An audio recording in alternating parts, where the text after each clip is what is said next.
Welcome, ladies and gentlemen, to the season finale of Pony Express's Endurance for Amateurs 2023 Season 2 here at our ritual finale round of Watkins, Glen in New York State, brought to you by Ninja Botanicals and AlienAwards.net.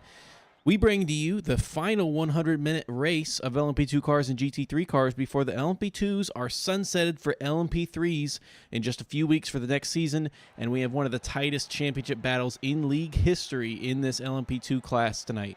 Starting the race, Paul Skip has only a 2-point lead on Terry Carger Jr. for first place. And oh yeah, how much is the point difference between first and second? It's 3 points. This really could come down to track position crowning the champion tonight, and it would be a repeat champion for both of these drivers, but first time for each in this car. I'm joined in the booth for the final time by my co-host, Zach Nuremberger. Zach, what are you expecting from not just this title fight in this race, but from the tight battles all the way up and down the grid coming into today?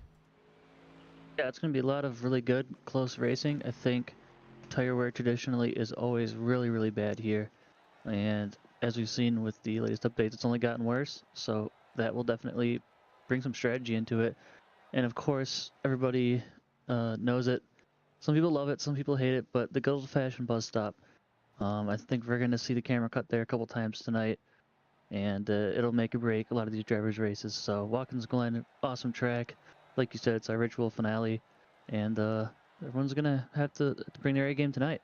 Yeah, plenty easy to make a pretty big mistake there in that bus stop. And also, I think we'll see plenty of racing going down in there. Hopefully, cars are able to be a little bit more racy than they were able to be last week, where drivers seem to really have problems making passes, at least in the GT3 class.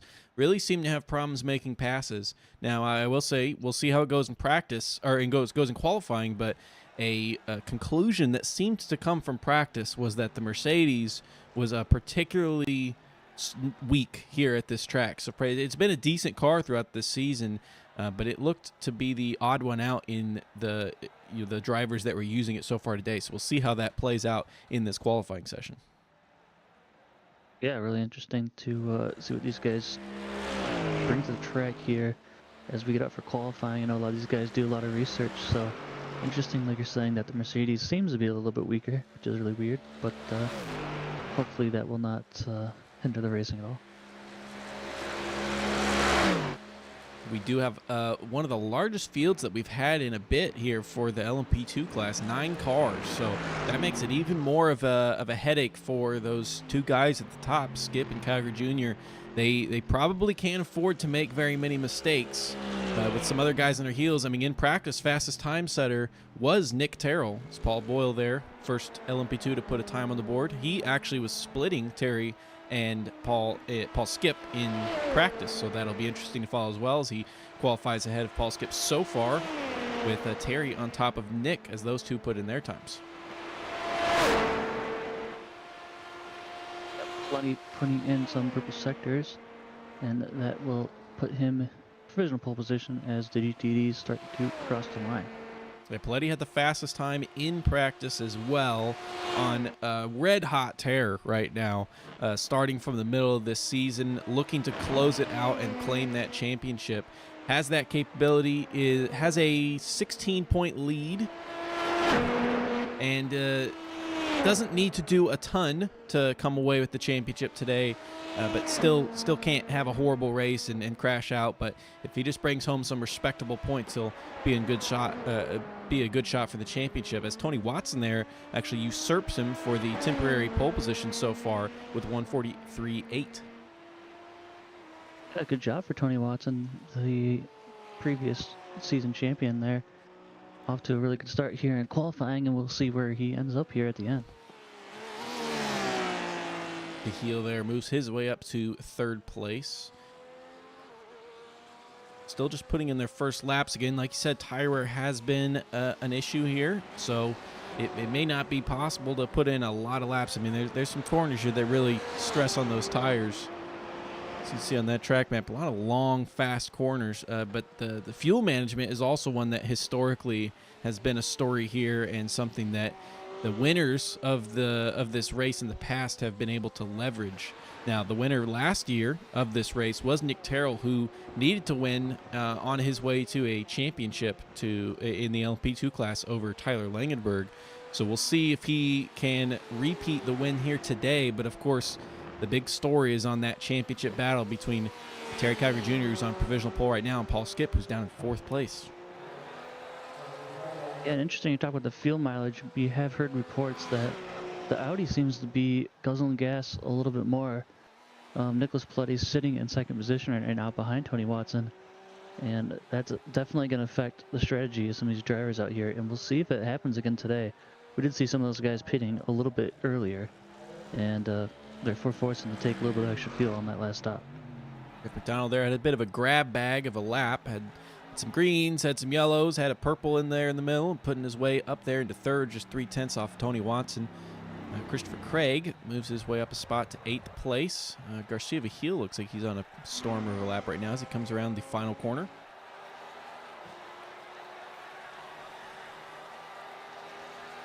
See if he's able to make up any positions. 1st place takes provisional pole with only 1 purple sector, but that's all he needed to get to the very top there. Really good lap by Vigil, and we'll see if he can. He's been one of those drivers down on his luck. And so he'll be looking to make a big turnaround here. Something to note, by the way, we have a purple sector for Aaron Claybaugh down there as well. Terry Calgary, as you can see, on the outlap, meaning that he did decide to pit, not do four laps on 1 set of tires. Figured it probably wasn't going to last, so did a lap or 2, and then is going to have one or 2 here at the end. So sacrificing 1 lap to get the new tires. That's his play, as Aaron Claybaugh moves into 3rd place, 2/10 off Vigil. And we're wondering in a couple of these races if we're going to see some of those guys try and do that. And here we go for Terry Calgary Jr. So once again, keep an eye on those sector times down at the bottom of your screen once he gets on his flying lap. Andrew McMurray here moving his way. He moved up to 14th right before a drop of position there from Chris Newby. Another purple sector for Jeff McDonald on this lap, but was not able to improve his time. Not the first person we've seen make a mistake there in turn 1 right after a hot lap. I mean, it's something to keep an eye on during this race, but it's looking difficult. Absolutely. Some of this bottom sector too, a lot of elevation change, and that always makes it that little bit extra trickier. So, like you're saying, something we're going to have to keep an eye out for throughout this one. Not a fast lap for Skip here. So this next lap, I believe, may be his last one because I don't think he came in to take a new set of tires. So okay, so maybe he has one more to give. We see here.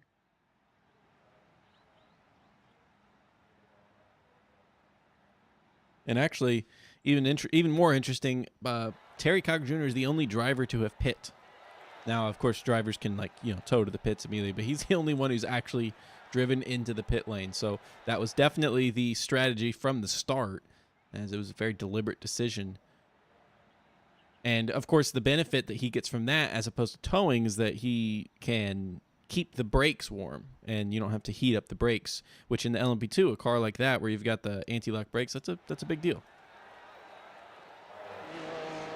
Yeah, we've seen a lot of these guys make mistakes on the cold brakes. Luckily tonight, you don't have to worry about that too much. This track, especially with the boot configuration, will keep it nice and toasty. Look at that, 4 purple sectors. This is almost guaranteed to be an improvement on that pole time so far. He's got 3/10, and that is going to turn into 6/10. Another 3/10 added onto that lap. Honestly, I thought we were going to see even more of an improvement than that, but certainly setting himself apart from the rest of the field so far. A smart strategy, clearly, to do that one final hot lap there. You're talking about those fresh tires and see what happened, and well, there it goes. Results speak for themselves. Terry Calgary Jr. on pole by almost 3/4 of a second. Really, really nice lap, and even better job capitalizing when he had the opportunity. Yeah, it's one thing to have the fast car. It's still another to do that fast lap, and he made best on both those. Good strategy and a good lap, and looks like it's probably going to be difficult to usurp here as Vigil extends his lead also there in the GT3 class, nearly half a second on Tony Watson behind. And another really good lap from Garcia in that Lamborghini machine. 4 different manufacturers in the top 4 too. And none of them being Mercedes there. The highest Mercedes we have is Christopher Craig, who I believe is already. I don't think he. I don't think he's. He may not have fully clinched it, but I mean, for all intents and purposes, he's got that GT3B championship. But he's the highest runner in that Mercedes, and he's down there in 11th overall. Very interesting. Looking at the manufacturer's standings after Sebring, Mercedes leads with 71 points. There is a three-way tie for second, 69 for BMW, Porsche, and Audi, and then Ferrari in fifth with 66. So of those top five manufacturers, separated by only 5 points. So it just shows the really good spread we've had. We've seen a couple seasons with the Porsche dominating and the Mercedes dominating. This has been one of those seasons where, you know, like we're seeing right now, with 4 different manufacturers in the top 4. You've seen a little bit of everything dominate, and just goes to show the parity between the GT3 cars, as that was running a little bit wide, and that is going to probably not count for Andrew McMurray. But yeah, very good parity between the cars, and you just never know what these guys are going to show up with each week. Yeah, every track seems to have its cars that work better for it. And despite Mercedes holding that Constructor Championship, it looks like it's probably going to be difficult to come out of this race with that win. Again, no one in the top 10 even using the Mercedes, but we have pretty much every other car represented in there outside of the Ford. The Lambo, Porsche, BMW, Audi, Ferrari's down there in 7th. So it's not looking good to be a driver of the Mercedes right now, and it's probably going to be one of those tied for second place cars there that's going to win the Constructor Championship, but only time's going to tell. We are pretty much wrapping up most of the laps here, as we see Mr. Aaron Clavaugh, after a nice 3-minute qualifying lap, puts into the wall. And I think that is everybody off the track now. Yeah, no one's on track at least, so I don't believe, unless someone's really waiting, I guess it would be too late. So just a formality to wait out this last little bit here. It may actually even get fast forwarded, so we'll keep an eye on that. But this looks like that's going to be our order here. We'll have to make sure that our classes are all correctly set for this final race before this whole system, just to clarify, coming up to next season, that gets reset. So the A and B class drivers you see now, they're going to have to re-earn that A-class designation next season, and there will be a minimum participation for the classes to make sure that it's not, you know, too small of groups being done. So for like the LMP3s, there'll be a certain number that need to show up to have that split. But the ABs is going to be a fresh start each season. So interested to see maybe if we get some new faces who didn't quite get up there this season and are able to elevate themselves next season. But I do think that will set the grid, which will see Terry Calger and Adrian Garcia on pole over Tony Watson too. So very interesting GTD run here, and a good shakeup for the championship battle, as Paul Skip will have his work cut out chasing down Terry Calger. Yeah, Paletti had the chance to come away with this race owning sole possession of most pole positions in the GTD class.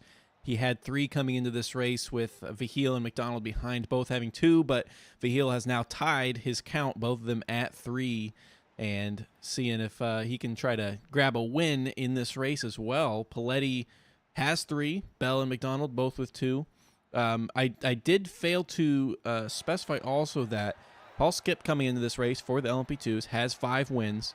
Terry Calger Jr. has 3. So even if he wins, he has less wins, clearly, 5-4, meaning that if they were to tie exactly on points, because of course safety points in this race have to come into play as well, if they were to tie, then Paul Skip would win on countback. So Terry has to beat him in points. He cannot tie, and that's something that we'll be paying attention to as well.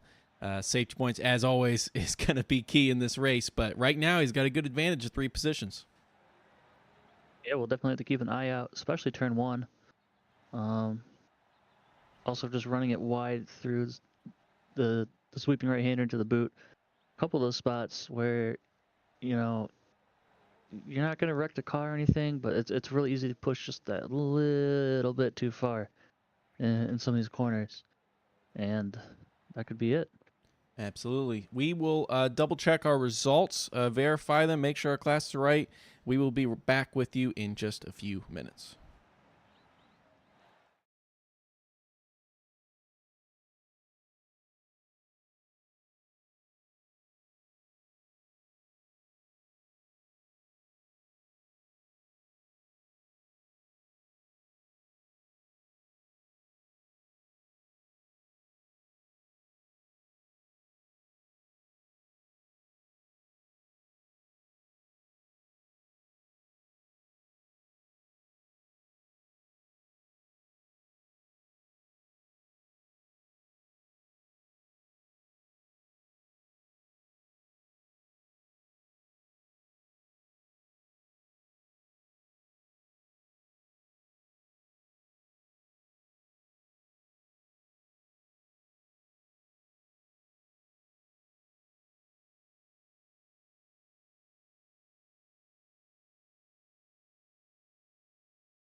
And we are back to verify and read out our results for qualifying here. Terry Cowger Jr. puts it on pole again for the 8th time of 10 races this season. 80% pole percentage. Wild number for this season. He is followed 6/10 back by Nick Terrell in second place and Paul Boyle in third. Paul Skip, the current leader in the championship points, is in fourth place with John Kelly fifth and Andrew Neri sixth. Keith Roycroft comes in 7th, Don McCloy in 8th, and Mark Dillon Jr. rounds out the field in 9th place. Both Don McCloy and Mark Dillon Jr. not setting a time in qualifying. Taking a look at our GTD standings, we have Adrian Garcia, followed by Tony Watson and Aaron Claybaugh. Fourth place is Nicholas Plutty, followed by Brad McCombs, Jeff McDonald, James Foreman.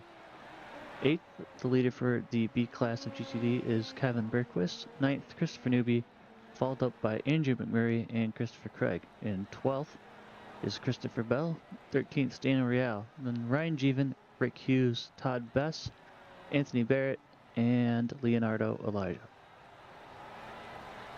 And that is our whole field there. So that is who we're going to be seeing for this race. Again, pole position, both for Terry and Garcia Vigil, both repeat pole positions for him. So not unfamiliar faces to see up there at the front, but still some guys seeming to be maybe a little bit out of position. I think, you know, our leader for LMP2 is in 4th place right now for that class, and then for the GT3s, as you said, you got Travis Bell there, who's in 12th place. He is in 2nd, has that outside shot of stealing the championship from Nicholas Paletti if he has a good race, and now has to worry probably more about defending 2nd from Jeff McDonald behind, who was only 6 points back. Yeah, this mixed grid is definitely going across some chaos, but interesting chaos at that, as we see everybody getting to the grid here. This will be a full pace lap here, so we'll get plenty of time for them to shake out the nerves a little bit, get ready for this race, because, I mean, I think a lot's going to be on their minds, especially the guys who are up there fighting for the very, very top, thinking about everything that's gone on through this season, but all that has to go away, and all that matters now is just today's race. I believe the no passing rule here is just turn 1. However, even though they cannot pass, it doesn't mean you cannot try and set up a nice move in the slipstream going up into the bus stop. So just because you can't get on the brakes late in the first corner does not mean you cannot, you know, use that corner to your advantage. So a lot of these guys are going to try and get a nice clean run through T1 and just get that slipstream and try and make a move. Seems it's a little bit harder with the GTD cars, but definitely the prototypes. We will see if someone like Paul Skip can try and set something up and slingshot his way up towards Terry Calgary in the first lap. Yeah, I was going to say slipstream. I never heard of it. I don't know what it is. It's definitely been a reduced effect in the latest build of iRacing here. Will make it a little bit more difficult to make that move coming down here into the bus stop, or what is officially named the inner loop. But it's still going to be a game of tire conservation, fuel conservation, and keeping it on track. Those safety points here are no joke. A lot of places to go out wide. Garcia and Watson are going to be, you know, they're going to love to hear that. No slipstream. Just makes it that extra easier bits to fence, especially going to the bus stop. You know, you got to be staring your mirrors the entire time. So, you know, the less they have to do, the better. And you'd imagine that then the reduced effect of that slipstream also means you've got a reduced effect on the fuel mileage that you can gain from sitting behind a car in front of you. So that is nullified a little bit, but still not entirely. It's not a negative to have a car kind of towing you down the straights. Interested to see who plays it how here today. Again, a lot of times we saw Nick Terrell and Terry Calgary Jr. working together, and we'll see if they do that here today also. Yep, and like we're talking about that fuel mileage for Nicholas Paletti and Brad McCombs, Anthony Barrett as well, in those 3 Audis. So we will see if some of those guys are going to be suffering from fuel mileage here when we get to the first set of stops. So that is something to look out for Paletti and McCombs and Barrett as they try and get to the field. Going to make that strategy just that little bit harder. As they make their way around the pace lap, coming now to the final sector, coming through the boot, the little extra section off of the classic layout that they take here. And this turn up here on the left, a tough one, and it's one that we're going to pay attention to at the start of this race, because as I know you're no stranger to, if you make a mistake early in the race and you spin there, you are stuck between those 2 walls for a very long time before you can have space to try to rejoin that track. Yeah, we're going to have to park a tow truck right outside that fence, because I have reason to believe it will be pretty busy pretty quick. But hopefully not. You know, hopefully we don't have too many cars crammed up there in the corner. But as they round the final corner and the pace car is about to peel off, and Terry Calgary will get us started here any second. Porsche comes into the pits. Terry's waiting for that green flag to wave. We can see it right there. Green flag's waving. Terry Calgary Jr. go on the season finale here in Watkins Glen. No passing through turn 1, but anything after that is anything goes. You can see Paul Skip having to wait a little bit behind Paul Boyle there. Those 2 drivers well acquainted with each other also as he takes it easy through turn 1. Terry Calgary Jr. leading confidently here at the start of this race. Paul Skip did not get a good exit, getting stuck behind Paul Boyle there. Looks like it has not hurt him too much, at least so far. Still keeping in touch with everybody. No big mistakes. Everyone's surviving their first trip through the bus stop so far. I do see that there maybe is a LMP2 that is in the middle of the GT3 field right now. I am seeing that as well. Keith Roycroft, it looks like. Oh, I think Keith is not in the LMP2. He is in a GT3. He switched classes. I did not realize until right now, so we'll have to try and keep that in mind. If I can fix that when we get to a break soon. But Keith Roycroft not in LMP2 there, so don't blame him for being in 9th place. Terry Kyger Jr. coming around here, and that left-hander you're talking about really can unsettle the car with those flat bottoms on those, but everyone makes it through all right. LMP2 is all looking pretty confident out there. No mistakes early. Yeah, really good job. This final sector here really tricky for the off tracks, so it is something we're going to keep an eye on here. And Nick Terrell's doing a really good job staying within spitting distance there of Terry Kyger Jr. And well, let's look and see if he can perhaps make a move up to the front and end his season with a bang. Here's the only pass we've had so far in this race. This was Christopher Newby making the move on Kevin Berquist in the GT3 field for P17 overall. Takes it around the outside. Really nice move from Newby there. Oh, and we have 2 GT3s. Oh, and James Foreman as well. 2 GT3s, Andrew McMurray and Anthony Barrett both suffering early incidents. You can see them at the back of the field there. And James Foreman also pretty much stopped on track. Let's get a look at this McMurray incident, see if maybe this and the Barrett one are related. Loose.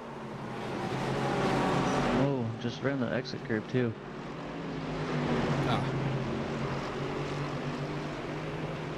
Luckily, no collision there. Yeah, really good job getting that thing slowed down at times, especially in the middle of the corner. And Foreman to check this incident real quick as well. This is coming down into turn 1, I believe. Yes. Man. So unsettled. Went over that curb and just has to stay out of everyone's way. I don't really see that too often. Going over that curb is kind of standard. Yeah, I wonder if he maybe just had a little drift going as he hit it, and that was enough. But unfortunately, James Foreman in the pits, and he does have a fast repair, and an hour and 30 odd minutes, so plenty of time to make a position on track. Obviously, to start with James Foreman. You can see he's not out of the session yet, so it looks like he's continuing to wait for that tow and possibly give it a go. Looks like McMurray has probably some damage from that incident there, because he has fallen quite off of Barrett, who you saw they both nearly came together in the start of that race there, but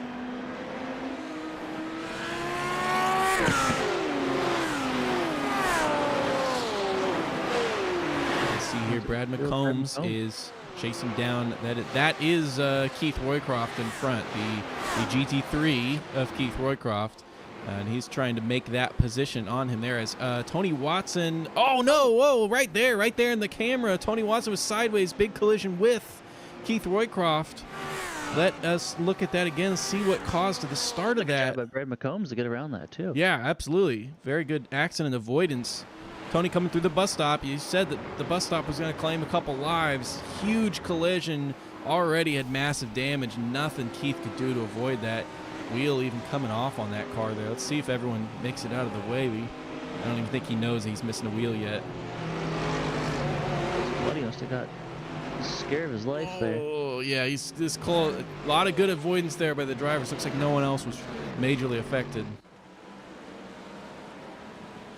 I mean, Watson doing his best to try and drive it back to the pits there, but looks like he did end up towing, like you're saying, that missing that front left tire, and that is not conducive to making it back to the pits in a quick and safe manner. So the tow truck, it is for Tony Watson. And further, that is a race over for Keith Roycroft, as he has retired the car after that shock collision there. So Despite not actually being in the LMP2 class, that is unfortunately the last place. That is his position there in that GT3 class as our first retiree of today's race. And Paul Skip. Oh, yep, Paul Skip just made the move. Paul Boyle. Let's see if there's much of a fight here. Oh, nice. And I don't really think Boyle totally expected that. He saw it coming midway through the turn, but what a move there. And Paul Skip now will have to make a move to dispatch Nick Terrell 4 seconds up the road. At very least, even if he cannot catch Terry, he can still win this if the cards fall the correct way in the table. So he'll be doing his best to work his way up the track here. So keep an eye on that delta. It was about 4 seconds to Nick Terrell after getting past Paul Boyle, so we'll have to see how that increases or decreases here in the next 10-15 laps or so. Well, and here's the other thing too to keep in mind. The most points that you can get from safety points is 5. Right now, with those 2 positions, Terry is 6 points ahead of Paul Skip. So even being 2 spots back, if he were to get a 0x and Terry didn't get any safety points, he would still be able to finish in first place as he would win by 1 point. So we just need to keep an eye on this because it's going to be close all the way to the very end. And with these safety points, it'll start to shake out through the race as the possibilities kind of unwind themselves. Paul Skip is on 1x, so he will not be getting those 5 Okay, points. well, Terry Tugger is on 0, so there we go. we'll have to keep an eye on that.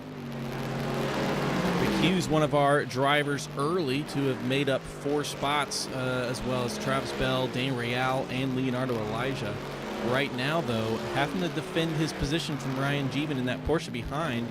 Jeevan pulling out, looking like he thought about making a move. Not yet, but looks much faster through turn 1. Let's see if he is able to get side by side, and the S's does not have that run. Get this Phantom slipstream. So appears to be Phantom. Ooh, a little close to the wall there. Yeah. Maybe looking in the rear view mirror a little bit. When the tires get worn, it's really easy to understeer. Looks like Jeevan not going to be able to make a move. You see just how fast you have to send it into that corner there. I mean, the idea of a chicane is usually to slow cars down. This has to be one of the fastest chicanes. Jeevan making a move down the inside into the boot, down the chute, and he makes it. He's already through. That was a wonderful move by him. And now Rick Hughes has to worry about Todd Bess in that similar Mercedes behind him. I was about to say Todd Bess almost looking to follow Jeevan through there, but just not quite close enough. But Jeevan is going to have to defend here from Rick Hughes. Actually, Rick Hughes staying on the back of Jeevan quite well despite that really confident move. That's one where, like I said, this last sector, a lot of places to go off track. Did not go off track there, I don't think, based on the rules, but was flirting with the line there. Jeevan, that is. Yeah, I think as long as you keep all 4 tires on something, you are good to go. I know you can Oh, Paul Boyle. This will help Skip's race here as his competitor right behind him and closest timer in both practice and qualifying avoids a major collision. Yeah, just a little crinkle. I don't think any damage to the toe links. Seems to be driving straight, but unfortunate. Oh, there's a little bit of damage on that front right corner. Paul Boyle, but appears to be driving okay. Yeah, it looks like straight. So he may be all right with this race, but that's some time loss for sure. Oh, and there we go. There's Rick Hughes trying to take that position back, cannot. Trying to go on the inside or the outside, sorry, of the bus stop there, unable to make it work, but still staying close behind. It's gonna be a really good battle here. Finally, I almost saw a move on the bus stop, but did not quite pan out. That slipstream that really been weakening. It just makes it that much harder going into the bus stop. And we're used to seeing quite a few moves if you get a good run through the S's up the hill, but that was about as close as we're going to get, I think. It didn't look great for Paul Boyle initially. Then it seemed like maybe there wasn't so much damage, but it was enough that he decided to take it into the pits there. is going to be about 10 minutes short, and he will have to pit again. Yeah, good point. So he may have had a meatball for that, because it is strange to do it so off strategy. Yeah, I know Paul is also he's one of those guys who's been switching back and forth between classes too as well. So I think he's not one of those people who's really concerned about perhaps maximizing every single point. So really just getting a fresh, clean car, getting out there, having fun, and just trying to make some spots. Oh, Todd Best looking like he's having a run down into the S's here. Ryan Jeevan continues to pull away a little bit, and it just looks like Best has not been able to capitalize yet on any of these opportunities, but has had a run through some of these corners. Let's see coming down into the bus stop if he's able to make a move. See what side Rick Hughes decides to defend on here. He's staying on the left side here. Keeping the okay, so yeah, couldn't even really get close enough to challenge there, despite really having a much better run through turn one. And that is Terry Cowher Jr. right there behind him, as they're now starting to get into the thick of that field. Yeah, Ryan Jeevan there was almost probably urging him on to try and make a move, because it was battling side by side and he could have helped pull away, but they let the fall in line instead. And here's now Jeevan, as we can see all this lap traffic coming through now. Chloe has been very close to the back of Engineering for quite a while now. John Kelly not far up the road, not surprising. I mean, if you find Kelly or if you find Neri anywhere on this track, you know the other's somewhere near. They've been close throughout this whole season. They're close in the points, but Neri needs to finish at least a couple positions ahead of John Kelly, and McCloy threatening to pass him is not helping. Oh, and unfortunately, driver we were just following with for a while there on the right side of the screen, Rick Hughes, with an incident potentially in that left-hander we were talking about. See, one of you just gets a little loose, just coming through. Yep, just a little flat spin. That was close. That was close for Paul Skip there. Luckily, avoiding any incident with any of the other drivers. But yeah, just looking like a little bit too hot into there. Keep an eye on the relative. Back there, that's a Dan Real's Porsche, I believe. Don't know if there was contact with Nick Terrell. Let's see what happens. Just barely caught that in the background. Letting Terry by. Oh, wow. If that is not the most Porsche thing I've seen this season, I don't know what is. Oh, that was really weird. Luckily, out of everyone's way. Yeah, we've had some good luck in some incidents so far, knock on wood, but really nobody collected in anything outside of the unfortunate incident with Tony Watson and Keith Roycroft earlier in this race after the bus stop. Keep an eye on that gap for Paul Skip in P3. 4 seconds earlier when we looked, it is down to about 3.3, 3.4, and still plenty of traffic for these guys to navigate. Speaking of gap here, it's been pretty consistent at the front. However, it's been consistently sub 1 second, so no relaxation for Vahil in front there, and Aaron Claybaugh trying to chase him down. Now, Aaron Claybaugh comes into this race in 4th place in the overall standings. I think that Jeff McDonald there in 3rd is pretty much out of reach with the 20-point gap, but Christopher Newby just 5 points behind him, and Newby's having a decent race of his own there in 6th place, so that's what Claybaugh's fighting for right now, is 4th and 5th in that overall standing championship. Claybaugh can put a move on Garcia here, as both of them really starting to break away from the pack. Yeah, you occasionally see Paletti back there in the background. However, of course, the pack has all now been lapped by at least one LMP2, and these guys have not had to make way for one yet. Let's see here. Looking like another driver we were following with for a while, another incident. So the commentator's curse continues as Ryan Jeevan here. Let's see what happens to him.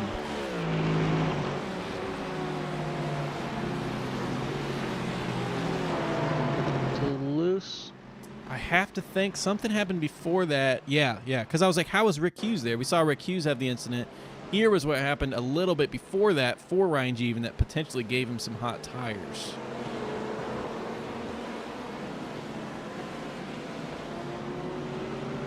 Yeah, that'll definitely warm him up.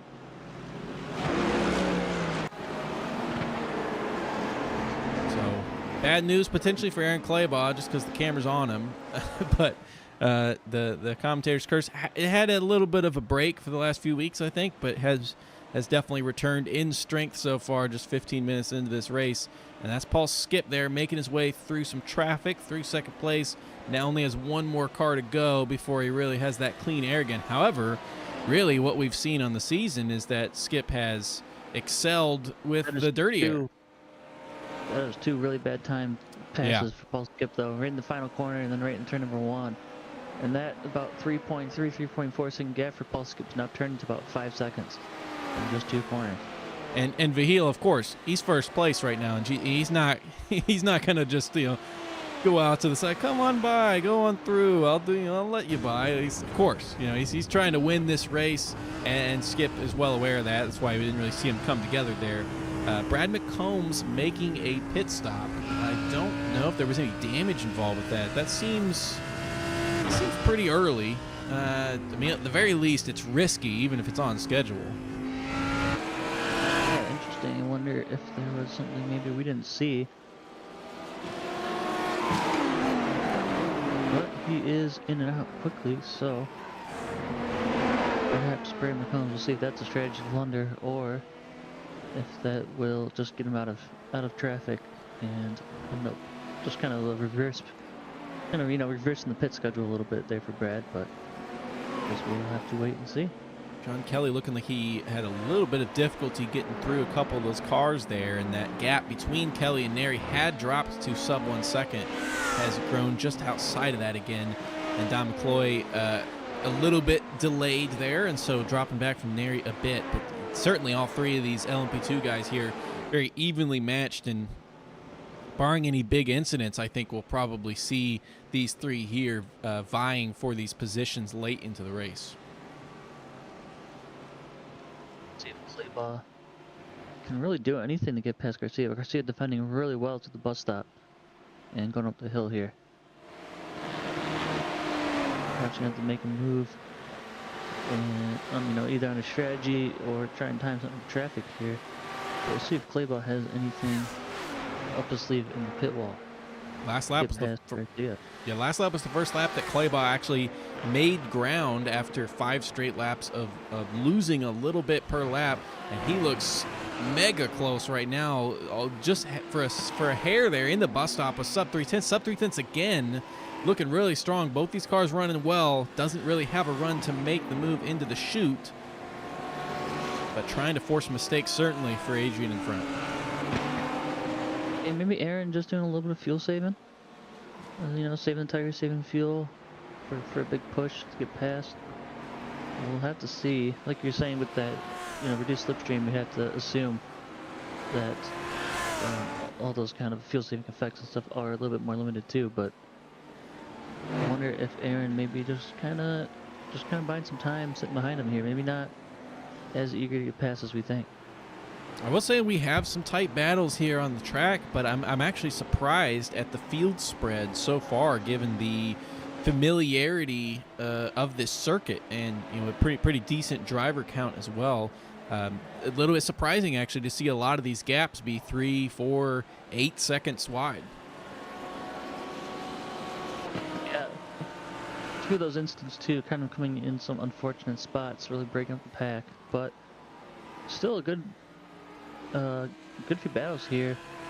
Kevin Berquist, Christopher Newby. Quite a train there in the middle of the track, so I think we're going to see a lot of good battles on the track here, especially like you were saying earlier, John Kelly and Engineering, who have been glued to each other pretty much all season, and back at it again. Yeah, not just that, but of course McCloy behind all 3 of these guys within a half a second of each other. Neri had it really close going into that bus stop there, pulling out there as well, not able to make the move yet. These cars have a little bit more of that drag, or a little bit more of that tow effect than the GT3s, and we can kind of see that work here. See, because he keeps showing his car in the side mirrors there, just to make Kelly very well aware he's there. He's going to make the move down the inside here. Oh, you can tell he's thinking about it. You can see the body language in the car. Yeah, really just trying to fill up John Kelly's mirrors here. just force him into a mistake. But Don McCloy, of course, sitting behind all Oh, that this. was wide. That was definitely an off track at least. Yeah, now he's gonna have to worry about McCloy behind. And traffic in front. It looks like it's gonna be poor timing. Unfortunately, he's gonna get really held up on the apex here. Kind of duck underneath, but look at that. He's already lost 3 or 4 tenths to Kelly in front. What was nose to tail is now nose to tail behind him. Andrew McMurray there, who we saw have an incident earlier in the race. Really quick driver, but just down on his luck a little bit. Lloyd looked like he was gaining, but I think he just flipped it off there. And we'll try this again, although was that John Kelly there going a little wide, I think, on the exit. Furthermore, another development, as we want to keep this on screen here, but development was that, and that's Andrew Neri going on the inside. He's making the move on John Kelly. This is going to be side by side going into the braking zone. Let's see, inside, John Kelly's going to have the advantage coming through. There we go. Replay. Yes. John Kelly and keeping John that position. In front. A little technical difficulty there. Engineering trying to make himself visible on the inside, was not far enough ahead to really make that dive. Kelly gave him the room regardless, but he keeps that spot.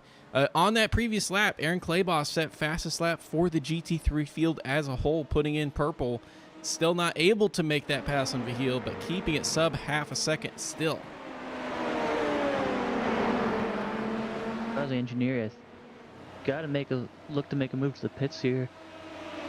I believe these guys are running full tanks, so perhaps a little early pit, but you got to think about a strategy call, because all he's really doing now is getting held up by John Kelly, but he's also kind of creating a little bit of suction for Don McCloy. So maybe perhaps might think about taking himself out of this equation sometime soon. Yeah, Claybaugh made the move on Vahil for first. Let's see how this move was done. Vahil had been defending he goes into the pits. Interesting call for Vahil. So that is that's a little early, seems like. 22 minutes. Seems like he could have gone, well, maybe not. Maybe the fuel usage is higher here than we expected.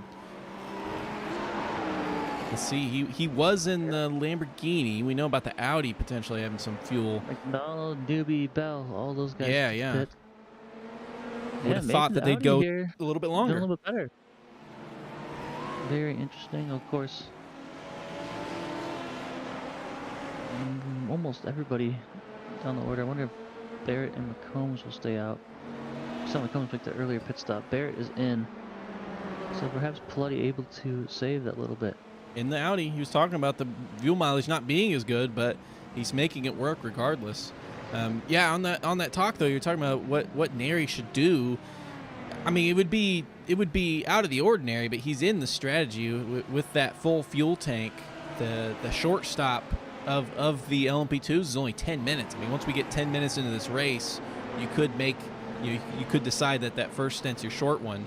Of course, the thing that he had going for him right before now was that there was not much GT3 traffic ahead, but now there is. You've got a newbie there who's in 7th place ahead of these guys. Oh man, they're going 3 wide down that back stretch, as actually John Kelly is almost side by side with Neri.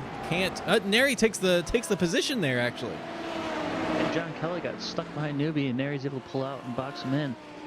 And maybe scrap that in the pit stop then. Well, so much for telling him what to do. Clearly, the right move was to stay in it, using that traffic. He made that pass, so he has the position, but he is being fought hard from behind. And Don McCloy now is going to be the one that's pressuring John Kelly. We'll see how he does in that sandwich there. Really tough traffic they're making their way through right now. It's just kind of a poorly spaced cars. Of course, the earlier that Neri stops, the more it kind of handcuffs him for the rest of the race. So perhaps now that he has a little more freedom and strategy, he can stick it out, as we are on board with, I believe this is Travis Bell. Yeah, Travis Bell looking at McCombs and Garcia ahead. It looked like Bell got a little bit spooked by McCombs' breaking point there, as both guys within 3/10 of each other right now.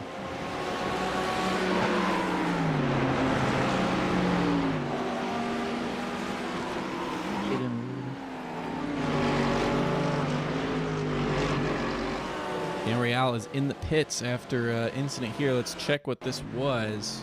Oh, this was from a previous incident. See here.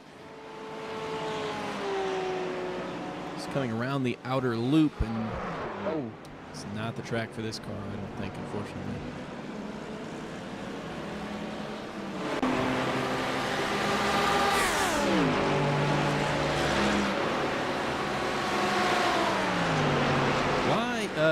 Adrian Garcia-Vigil he's now 7th place. Just got passed. You see there. What is going on with Vigil there? I was looking. I did notice that, and I was wondering maybe if we just didn't see the pit stop cycle out yet. And I'm now looking. His stop was just about the same as everyone else's. So there must have been something. If anything, he would be ahead. He pitted earlier. He put like on the same lap as yeah. I don't know what has happened to Vigil these last couple laps, but he went from leading the race, coming to the pits, and he's now in 8th place with no major incidents. Oh, wait, I think I missed something. I missed something here. Coming in the bus stop. Skip and jump. Oh, wow. Oh, really big impact. Wow, whoa, and that was Paul Skip inches away, it seemed like, there from that view. Is this his car that he still has, or did he go in again? I've only seen one stop, so I believe he's out there with that car, but it does not appear. Yeah, that's still the damage. It is beat up. It's trying to get that right angle to be able to see it. Oh man, it looks like I couldn't even tell there were 2 cars there when I switched there. I knew they were close, but it looked like one car as Don McCloy sends it way deep on the inside of John Kelly. John Kelly kind of just ceding the position there, and McCloy goes zooming through. They were probably actually touching going down that straight there, I think. I love that. Puts another car in between them for points purposes. And you can already see Neary already up the road 2.25 seconds, but McCloy will be on quite a bit of a charge here. He seems to be gaining already. Yeah, to elaborate on what you were referencing there, the gap between Kelly and Neary is only 5 points. So the actual points positions separating them right now is 4 points. So it's not enough on just points for Neary to make that spot. As Christopher Newby, he did not pit, then he just had an incident. 2 incidents, actually. Christopher Newby here going off track. Oh, I am seeing on my screen. Oh, and more than off track. That'll probably be Seth Meatball right there. And then just a little bit after that, he's back in it. And, wow, that was... Luckily missed everybody. What in the world happened there? I wonder if the toe in the rear of the car was just all out of whack, and maybe just stepped on it and it turned. Oh, that was so close to taking out Vigil there. That would have been just Vigil's luck the way this season's going. Yeah, Speaking of Vigil, though, he is starting to gain on Travis Bell coming out of the final corner. Yeah, kind of shocking the pace that he has given the severity of that collision that we saw. But he's still out there kicking it, going a little bit wide there. Hopefully it's not too much of a sign of the Mercedes being an issue. But actually all those Mercedes have made up spots in the race, and Bell's up 6. So maybe the race pace is there and the qual pace isn't. But Vigil has found race pace in this pretty beat up Lamborghini here. Yeah, I think if we're looking at about, it is 50% fuel. So roughly 30 minutes tank.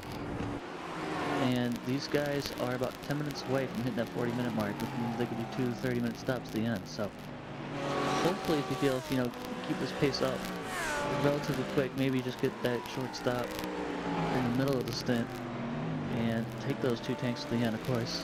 You have to be very careful because any damage then will force you to stop. But hopefully he doesn't have to hang on to this too much longer. Yeah, it's a bit of a shame we don't have him up there at the front still fighting for that lead after that pole position that he earned at the start in this qualifying session, but still can obviously come away with some pretty strong points. I mean, right now in 7th place with the car that he's got and potentially about to make a move for 6th. That is Paul Boyle there Strategy-wise, we still don't really know where Paul's going to end up. Seems like it was probably a little early when he had to make that pit from that incident, but it's going to be a bit before. It'll be probably at least 5 minutes before we see Terry come in, and anybody trying to stretch the fuel tank all the way to the very end like the LMP2s often do. That's still another 15 minutes from now. How about Kevin Bergquist up there in P4 for GTDB? Doing a really good job. Yeah, Bergquist really killing it in this race so far. He's up 4 spots. Had a really good qualifying as well. Actually, I believe was the leading driver for GTDB. I think if I remember correctly. But the other thing too that was impressive was that in qualifying in practice he had one of the slowest times. He was near the end of the field. In the practice session was, I think, 15th, 16th, something like that. Really coming through with a great qualifying performance, and then actually elevating that even more so far in this race, up 4 spots, and really fighting for that overall podium. Keeping his cards close to his chest there. Paul's skip seems to have dropped back a little bit. Wonder he's just been struggling on tires. He's down almost 12 seconds now on Nick Terrell. It's a pretty bad gap for Skip right now. Maybe he came into some traffic. I'm trying to look at his. No, he definitely did not have traffic. He's been in totally clear air. Actually, Calgar and Terrell dealing with traffic right now. So you see Skip making his way around the Audi. Sitting on 3X. Terry Calgar still on 0. That is big news. This is very big news. So just to clarify again, the incident counts that we're looking at, those maximum points, those 5, that's at 0. The next 4 would be 1 to 5. So I mean, the pace that Paul's at is already to get 9, and then 6 to 10 is 2. Oh, Gage and Garcia heel. Attenuator party.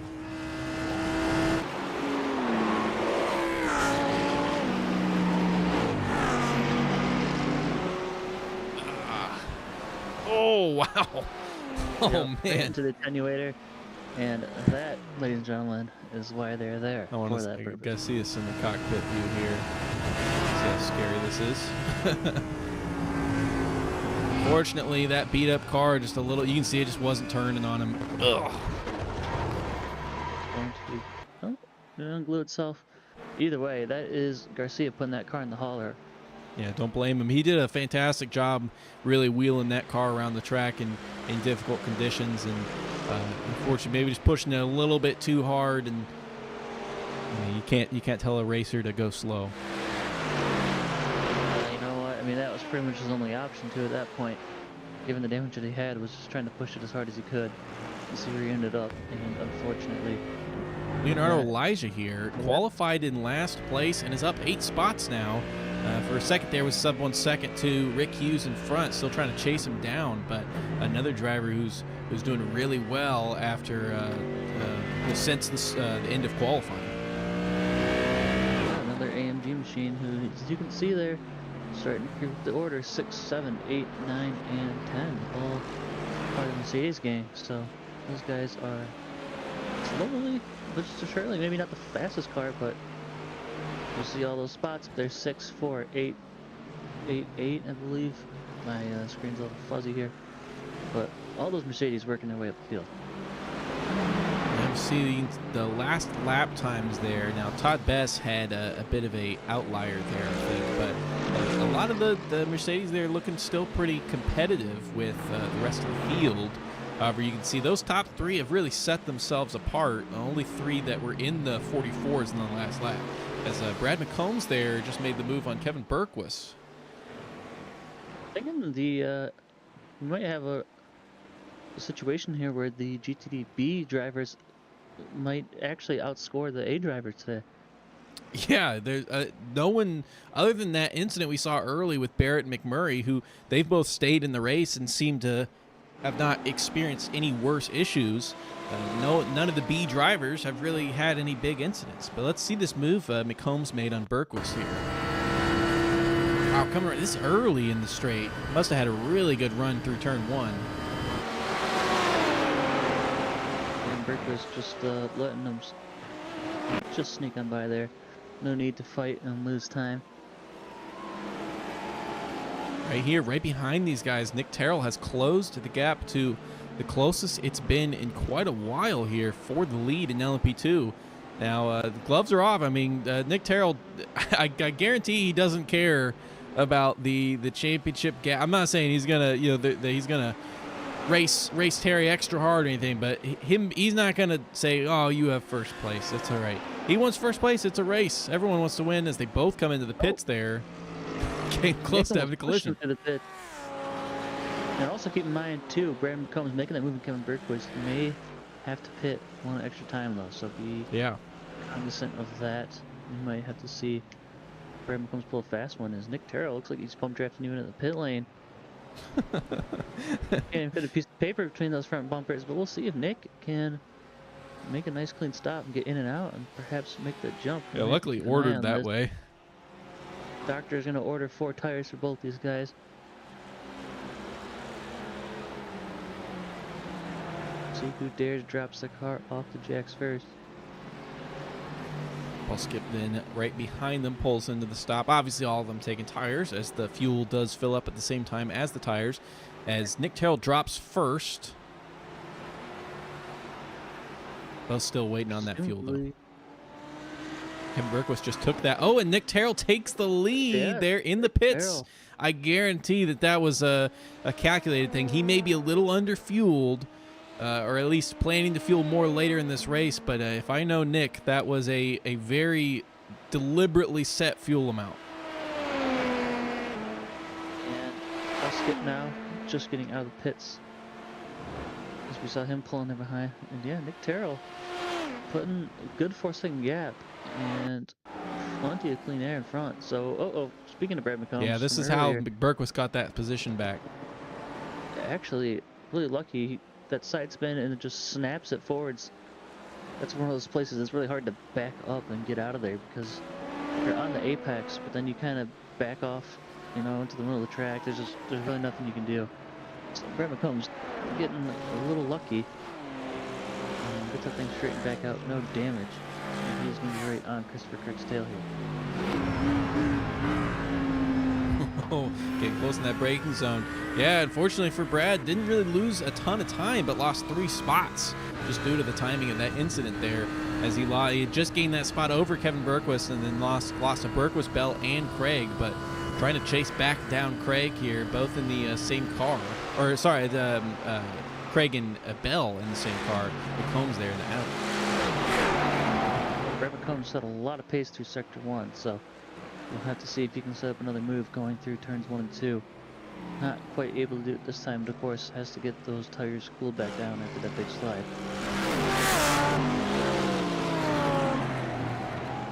Terry Gallagher, though, making some inroads on Nick Terrell. He's got that 3.5-second gap right now. And actually, as you can see there, Paul Boyle, while he may not be on the strategy, he is still ahead of Paul Skip as it stands right now. If he is on the strategy, again, that's huge news, because now no longer are Calgar and Skip adjacent in the points. We'll have to see. I believe Paul Boyle. Let me take a look here at Kenny Watson. Of course, it looked like it was just sliding all the way through and finally losing. Paul Boyle, 18.5 laps, so he's going to be finishing his 19th lap on this stint. So I will say that did look a little. That was a nice little promo shot, actually. It was very cinematic. Paul Boyle pinning on lap 6. I think he is actually going to be off track. It'll be tight for him, that's for sure. Well, let's see what Splash Smash comes out. Actually, yeah, like you're saying.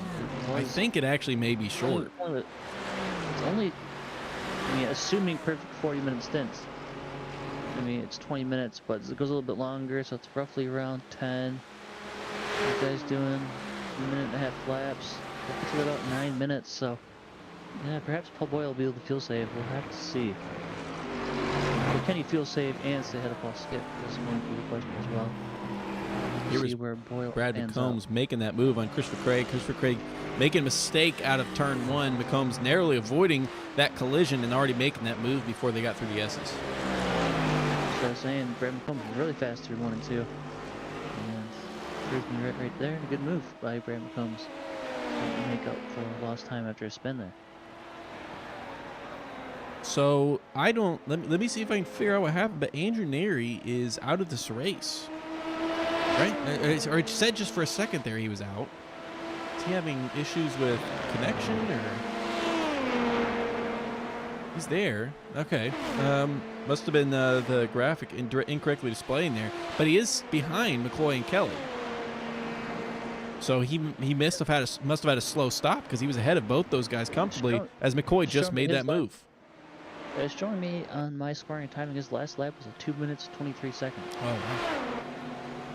This is McCloy making the move in the bus stop again, much harder than that last time he did on Kelly. Still making it work regardless. Terrell starting to hold that gap now. As we were saying, we think he's going to have to try and make a little bit of time to offset that fuel. Brad McCombs taking that pit now. Again, we saw him pit early. But he's taking his second pit stop now. Just underneath the hour mark, so it seems like Brad McCombs should be good to go to the end here. He'll take 2 full fuel stops, but should make it. As we are looking at Ryan Jeevan here. Getting a little loose. Oh. Straighten back out, but perhaps that would be a meatball. You have to get that fixed. I don't think you have to, I don't do it. Brad McCombs with the black flag. Oh, Brad McCombs with the black flag. Must have been speeding in the pits, yeah. Or maybe just an unsafe pit entry, maybe cross the line, but something of that sort. Well, he is in the pits right now, so I'm going to think. We'll take a look at my screen here and see what I can find. Yeah, Ryan Jeevan's incident there. I mean, we've seen a couple races where the Porsche has been all right, and this is not one of them. And it's just in all these high-speed corners, it's having issues.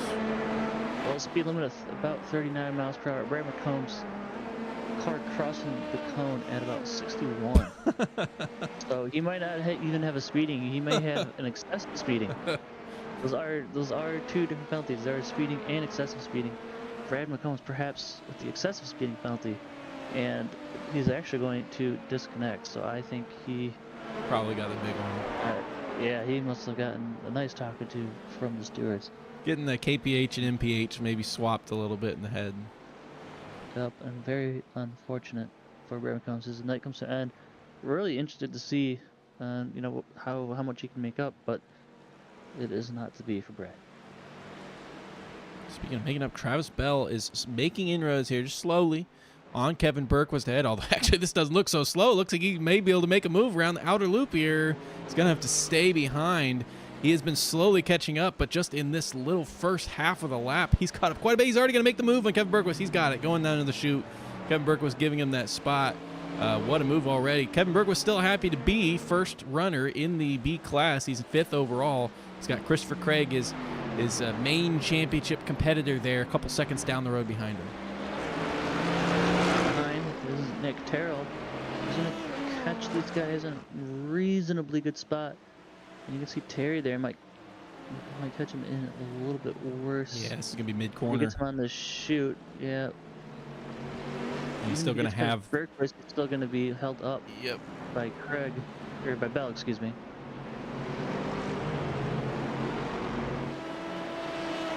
He'll stay out of his way there. You can see just that effect of what the chaos multi-class racing can do on a minor scale.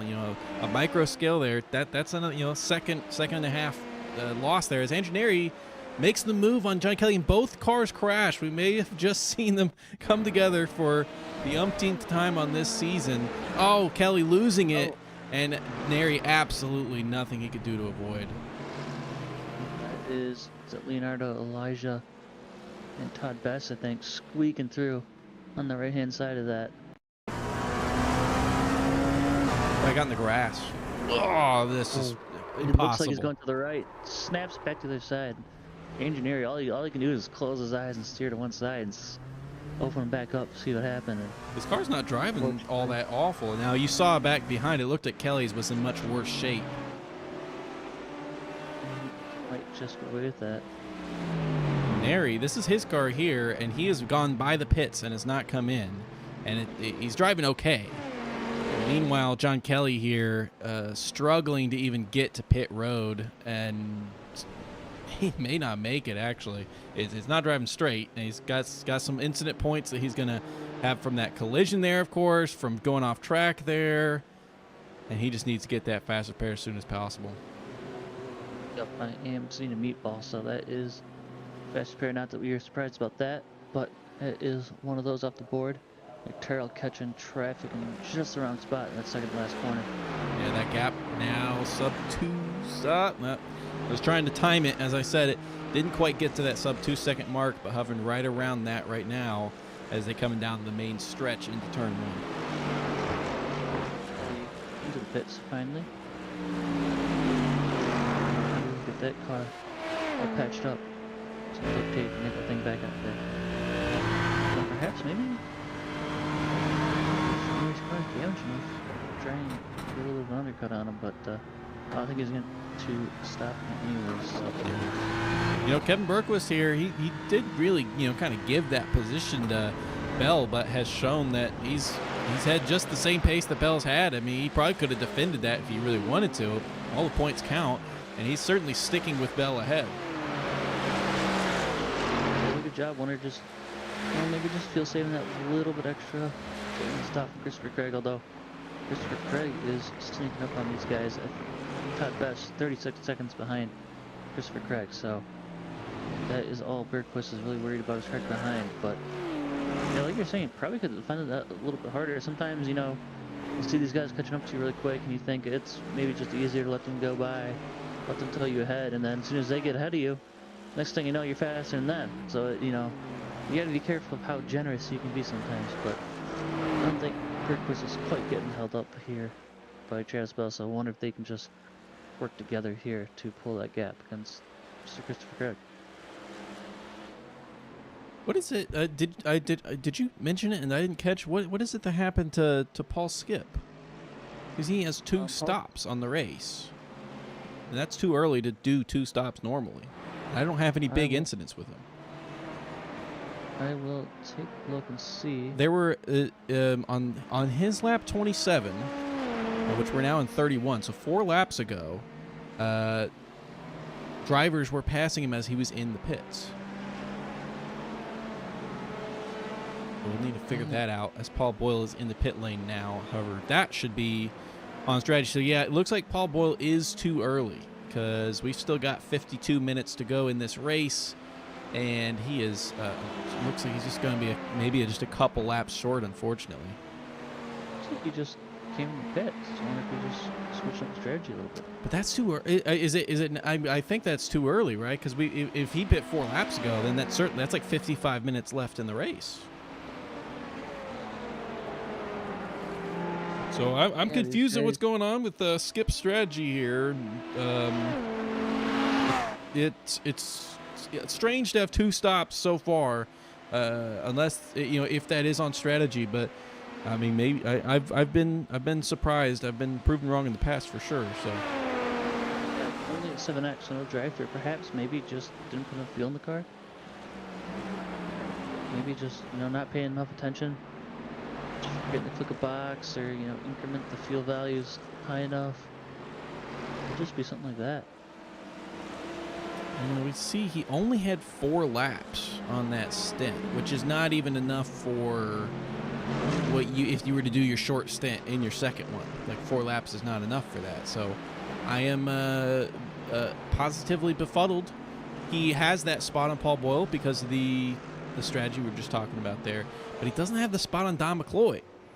And he already has, like you said, 7X, which puts him at just that 2 points for safety points. What is Terry still at 0 there? I know he's the second, but Terry Calgary is at 0. So Terry has a 3-point advantage in the safety points. And as it stands right now, a 5-point advantage in the placement points. So a healthy 8 when he only needed 2 or 3. Only needed 3 points. He's gonna, as if the race were to end right now, he would be 5 points ahead of Paul Skip here. So, shocking.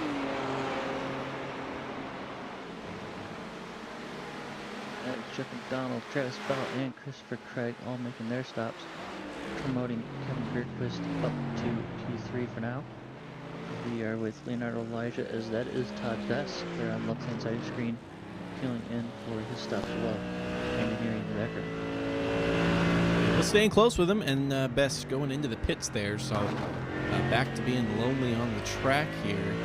Leonardo Elijah having a great race, up 13 spots so far. Has to make that pit that a lot of the rest of the field has so far, but even after that, it's going to be a fantastic position that he's in, and it's been a wonderful race so far for that driver.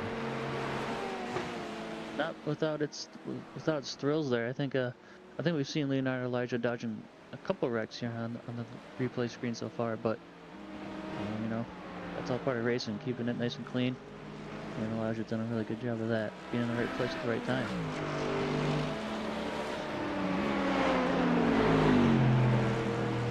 So you see there, Paletti coming into the pit lane, but it looks like Aaron Claybaugh continuing to stay out. Let's verify. Yeah, Claybaugh is still there. He's on the backstretch, so making the fuel work like a magician here, because he's still out there. He's going through the bus stop. And we've had most everyone else, except for, as we can see there, Kevin Bergquist also in the BMW. Maybe a clue there.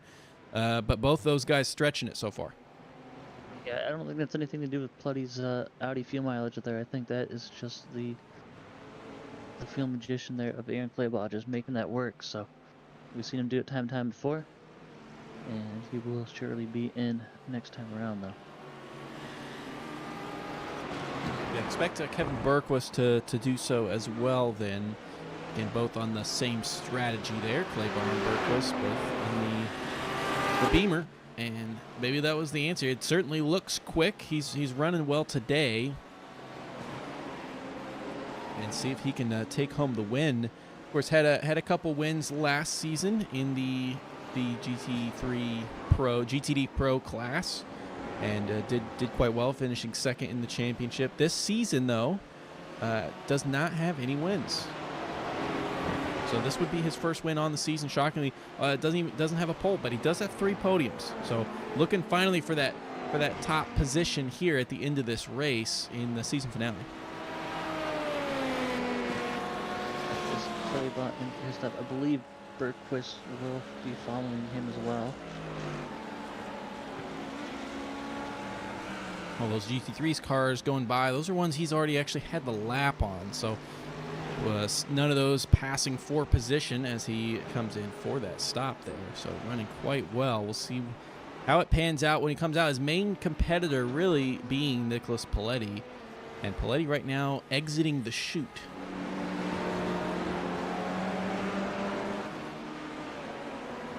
He's got quite some gap to make up still. Coming around the final corner. Claybaugh is moving now. So it looks like Claybaugh will maintain that lead. And Bergquist will be in a pretty good position as well, I think, once he finally comes out. Claybaugh already out and heading into turn 2 right now. Bergquist, I think he's going to stay in the 4th there.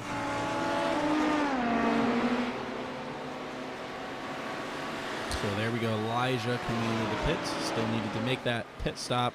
I think that's pretty much, I think that is everybody in that GT3 class making that second stop here.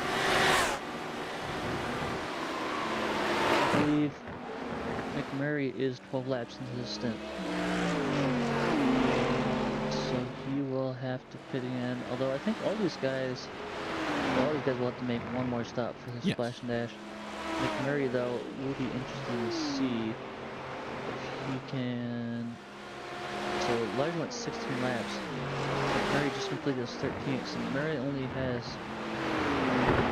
about 3 laps of fuel, so about 5 minutes.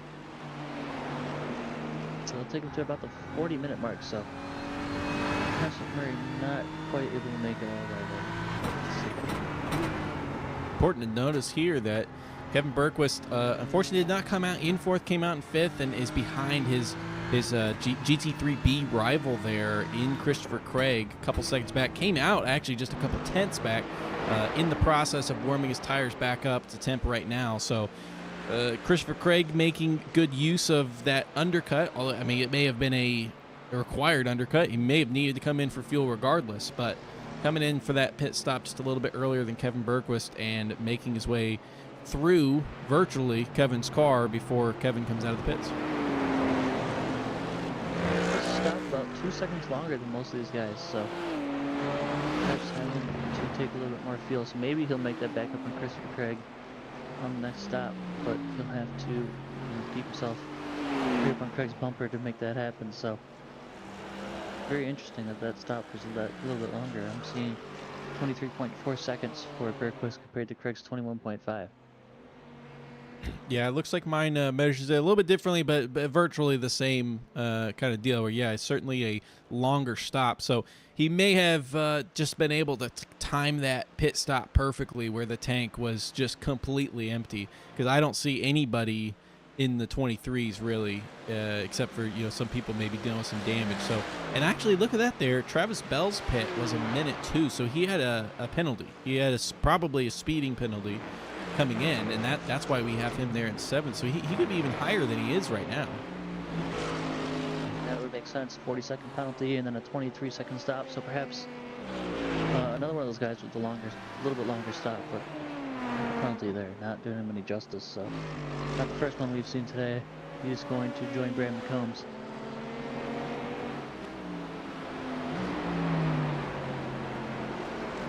That'll slide him out on 7th place. Still right behind McMurray, who, like we're saying, may not make it to the end on the one stop that the rest of these guys will. Well, as we there's Nick Terrell making his way around Andrew Neri for the lap. But as we've made our way past the halfway point and got through that crucial second pit cycle for the GT3s, I think now's a good time just to take a few-minute break. So we will be right back with you guys in just a few minutes, and we'll get right back to the season finale here at Watkins Glen.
And we are back. Nick Terrell here on the screen, still holding first place. Looks like he has extended that lead ever so slightly over Terry Carter Jr. behind. Actually, as I say that, Terry is losing a lot of time. Must have really struggled with traffic, both the lapping or the lapped LMP2 of Andrew Neri there, and also Travis Bell, I believe, behind. Must have caught that at a poor time because he lost another. Yeah, you can see there on that lap a second slower. Terrell here, you can see that track map there towards the top right corner of your screen. Just has Paul Boyle to get past, and then after that, a lot of clean air. So perhaps going to look to extend the stint as far as possible there. There's no need to get out of traffic. Yeah, but the thing we always have to keep in our minds here, of course, is that the shorter stop that he took, he was about 5 seconds shorter on that pit stop. And we talked about this actually in an earlier race this season, and it didn't come out to be true. But we'll assume that there's a 5 second, differential in fuel usage, and he does not have that 5 second advantage on Terry Carter Jr. now. So he has the lead, but he has that built-in disadvantage of taking less fuel that he's going to have to suffer that pain later on in this race. And just off of assumptions, he doesn't have that gap yet to keep that lead come next pit stop. Of course, unless he's been doing a little bit of fuel saving out front, but really hard with nobody in front of you. And of course, a gap to maintain as Nick Terrell's still stuck behind Paul Boyle. Potentially working with him. You were just talking about fuel, and Boyle's had really good pace at times, just as often had some incidents in the LP2 car. And other than that, I mean, like his actual race pace has been very strong. So potentially using him as he best can, because as you can see here, Terry Cowger, no one in front of him to kind of get some tow and some fuel conservation with, and that's may spell a problem for the end of this race if that's what it looks like. Terrell just made his way through. So much for that theory. He did get a very healthy dose of slipstream, saving what he could though, but Paul Boyle just lifting and Nick Terrell getting on his way. So we'll see how the interaction with him and Terry Cowger goes. It's about 4.6 seconds, almost that 5 second gap. Of course, with Boyle still to overtake. Yeah, it did take Terrell a little bit to get around, although I don't know if he really lost that much time. It does seem like Boyle's moving pretty quick right now, so I don't think it was too much of a hindrance. We'll see how it works out for Terry here. And GT3 field, really no one super close. Ryan Jeevan here, who glad to still be in it here. He's had a few incidents in that pretty unpredictable Porsche. Just a couple seconds off of Todd Bess ahead. Now ahead of that is Travis Bell, only a few seconds ahead of that. But then there is a large gap to Kevin Berquist, who's in 5th. So really trying to get up to that 6th spot. That's probably your best possible spot he's looking at right now. But doing well to have stayed in it, because he's had some pretty nasty incidents so far. Yep, he's really had some good pace at times. We saw him put some nice moves on the rest of these drivers. So looking forward to a good battle with Todd Bess, who I think has extended that gap just a little bit. And Aaron Claybach goes purple, as does Terry Cowger there, I believe. Sorry, this is a best lap time here, yeah. I know. I'm sorry. There's not a descriptor header for it. Yes, this is the best lap times for the drivers.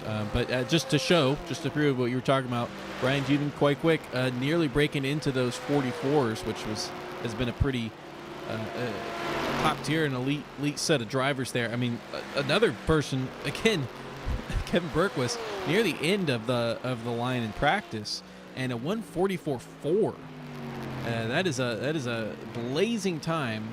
Nothing to ignore, of course. Aaron Claybaugh's 43. I mean, Jeff McDonald's in that 44 flat, but Claybaugh the only driver to hit the 3s. Similar to how Terry Cowger Jr. the only driver to get into the 32s, although Nick Terrell is painfully close with that 33.002. Clearing traffic, making around the outside there.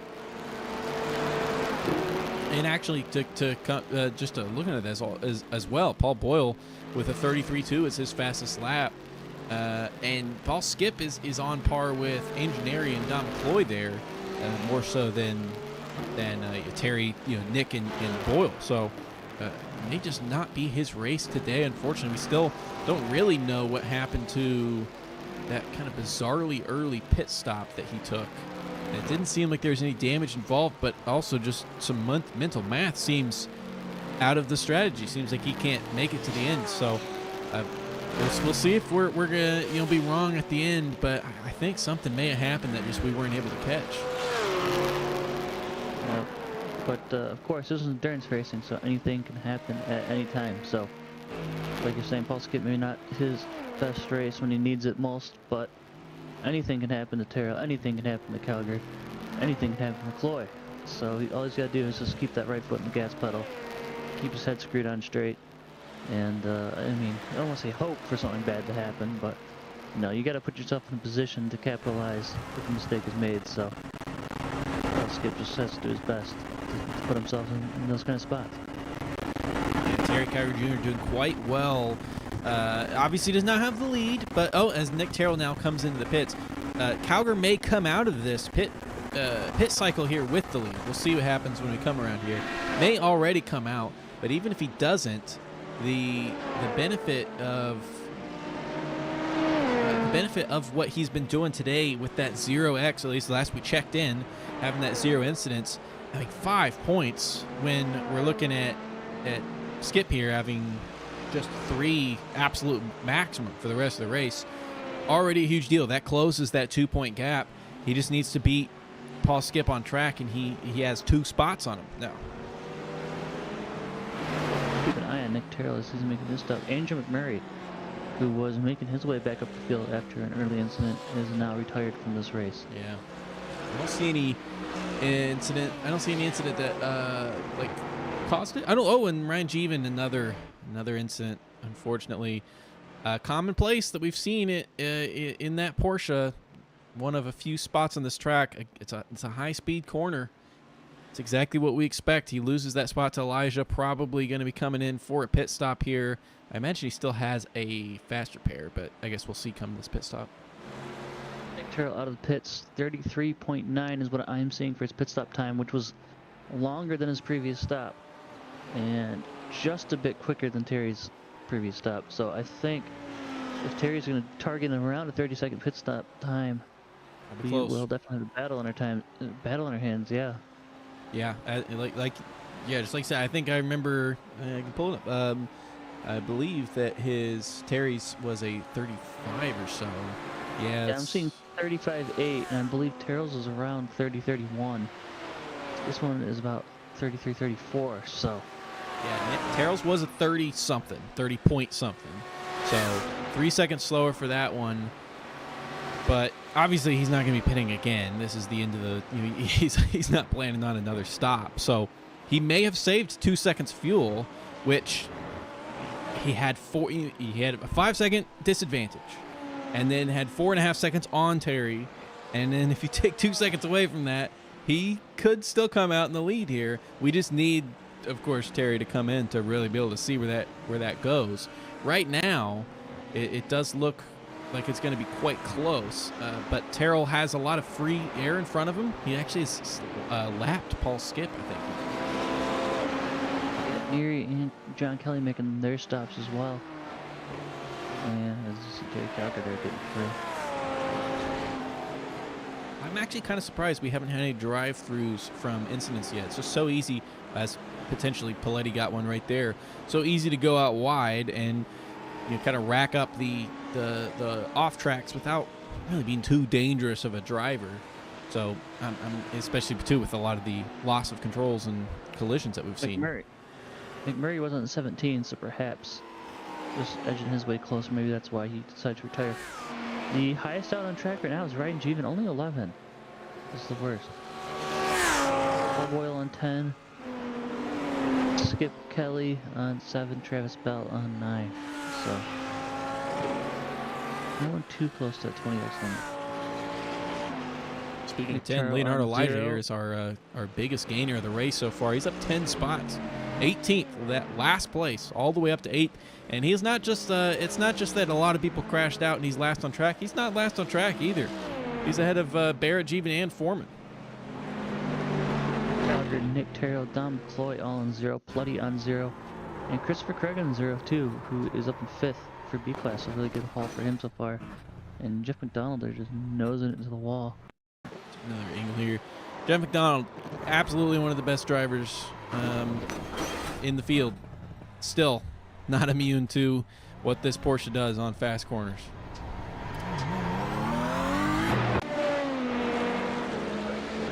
Well, not too bad of damage, and he'll get that thing straightened back out, and he will hold on to that P3.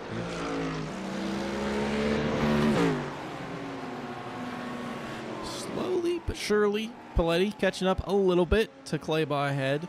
It's not a huge gap, just 3 seconds. It has not really ever been close enough to be a threat to Claybaugh, but you see so far on this lap, through the first 3 sectors, Paletti has caught up a little bit in all of them, as Terry is in the pits now. So let's take a look how this pit stop goes for him. Nick Terrell did take tires though on his last stop, so that is something to keep an eye on if Terry Calgary can get those things up on the jacks.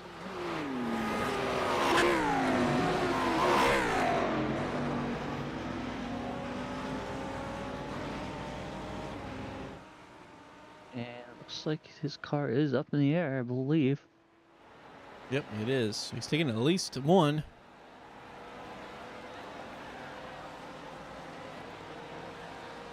.9 seconds for Nick Terrell. So Nick Terrell is in the final corner right now. So about 28 is the target time. This is painful to wait. This is going to be very close. So. It's going to be very close between the two. Calgary's going to be ahead, I think, but he's going to have to warm up those tires a little bit. Nick Terrell's a little bit more race ready. The gap right now is about 2 seconds.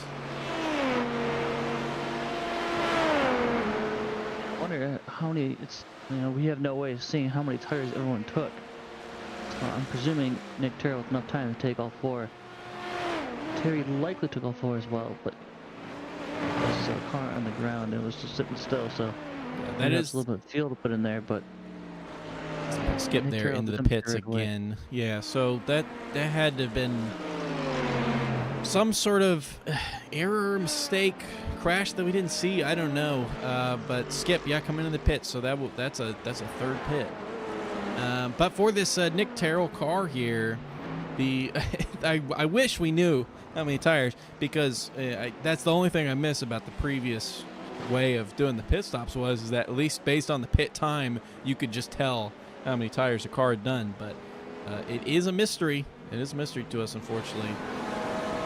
We'll see how this early pace is. Looks like Terrell has caught up a little bit, as you expect. However, he is not caught up as much as I would have thought, given Calgary coming out on those fresh tires and actually having to deal with some traffic right off the bat, too.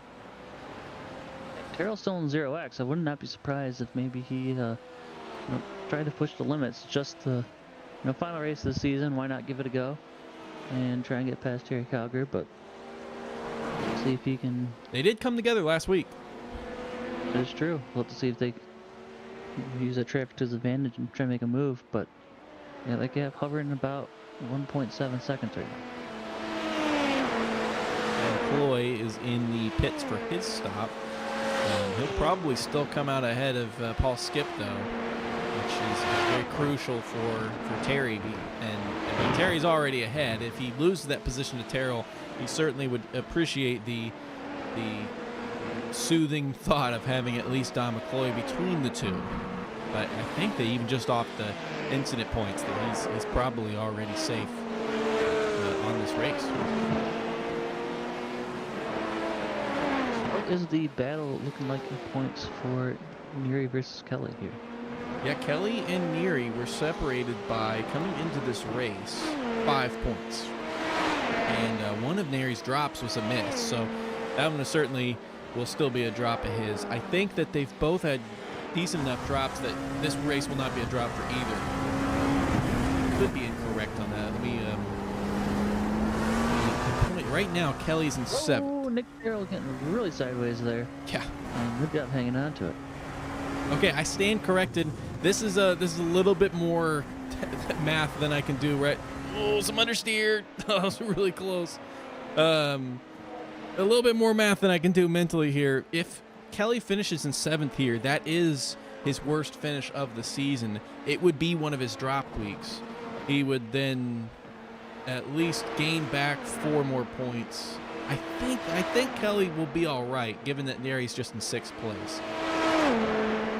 This would be a drop week for both of them, though. So actually, that would be quite interesting because the overall points would stay the same, other than any safety points that they're getting, which I don't think either one are. Are they either of them still in that single? At least I think they're neither of them are at that like 0 range. We saw them collide with each other. Neri is on 5. Kelly is on 7. Okay, so that's as it stands. If they were to both finish 6th, 7th like that, John Kelly comes out as the champion because this would be a drop week for both drivers, actually. So that is something to keep in mind. You never know. Yes, and as you hit on that, just to round it out, we've been talking about the LMP2, so we know where that's at. We know that Terry tentatively right now has that lead in the championship. For GT3, Paletti is in 2nd place and is doing everything he needs to do to cinch up the championship for GT3A. GT3B, Christopher Craig as well, although Kevin Berquist is having an incredible race right now. It's too much of a point gap to overcome, unfortunately, between those two drivers who have set themselves totally apart from the rest of the GT3B field in this season, and Craig will come away as the champion.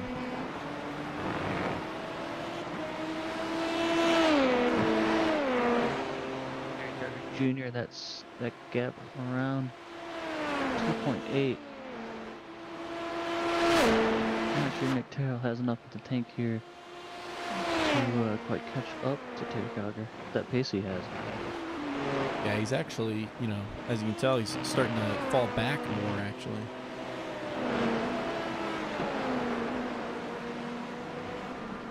Well, Nick Terrell had to try some sort of strategy, and didn't quite pan out, but once again, a little mistake is all it takes for anyone in this field to gain and lose a couple spots, so. McCloy there setting a personal best lap here on lap 50 and doing everything he needs to do to stay ahead of Paul Skip. Paul Skip's still got 10 seconds behind him, and obviously you can see there with Don McCloy at peak form. Don McCloy, I'd said that it looked like he was going to be battling with Neri and Kelly to the end. He's actually battling for the overall podium now ahead of Skip, so done well. It looks like an incident for Leonardo Elijah. Leonardo. That was a little bit of a I can't imagine how scary that was for Terry there. I think Elijah had an incident, was rejoining the track, and had no idea that Terry was coming. Yeah, perhaps the car too, just all borked, and all you can really do is just kind of, you're not really steering it. You're guiding it in a direction. And the car does what it wants. So he did get it safely into the pits though. Let's see if Travis Bell. He's gonna move up the inside here. Really nice move. Nice move on Anthony Barrett there. Travis Bell up to 6th place. He's up 6 spots. He and Christopher Craig both up 6. We have Barrett and Elijah up 8 currently. We'll see. They just dropped a couple spots there due to the pits. Elijah now passing back up to 9. But a couple guys certainly with a lot of improvements on this race so far. We have had a lot of retirements, to be fair. For the GT3 field, we've had Andrew McMurray, Brad McCombs, Rick Hughes, Tony Watson, Adrian Garcia Vigil, Christopher Newby, Dan Real, and Keith Roycroft. Only one LMP2 retirement of this race, which was Mark Dillon Jr. GT3s have had a tough time today. I think you see maybe more crashes with LMP2s. Just they have that extra speed, extra downforce. And when something goes wrong, it might just be that much bigger of a collision. But they have done a really good job keeping the cars underneath them. And it's been the GTD cars that have had quite a bit of trouble, especially those Porsches, just losing their rear end. Yeah, we haven't even really seen that many LMP2 spins or anything like that. Like you said, they've been quite clean up and down the field so far, and really, showing how well they're doing. Of course, this is going to be the last race for it, so kind of anything that we glean from this and last season, or any of these drivers in it, which I'm certain a lot of these guys who are in the LMP2s are still, that they're going to be wanting to do the LMP3s, and. Yeah, I mean, the cars look kind of similar, but it's definitely going to be a different style.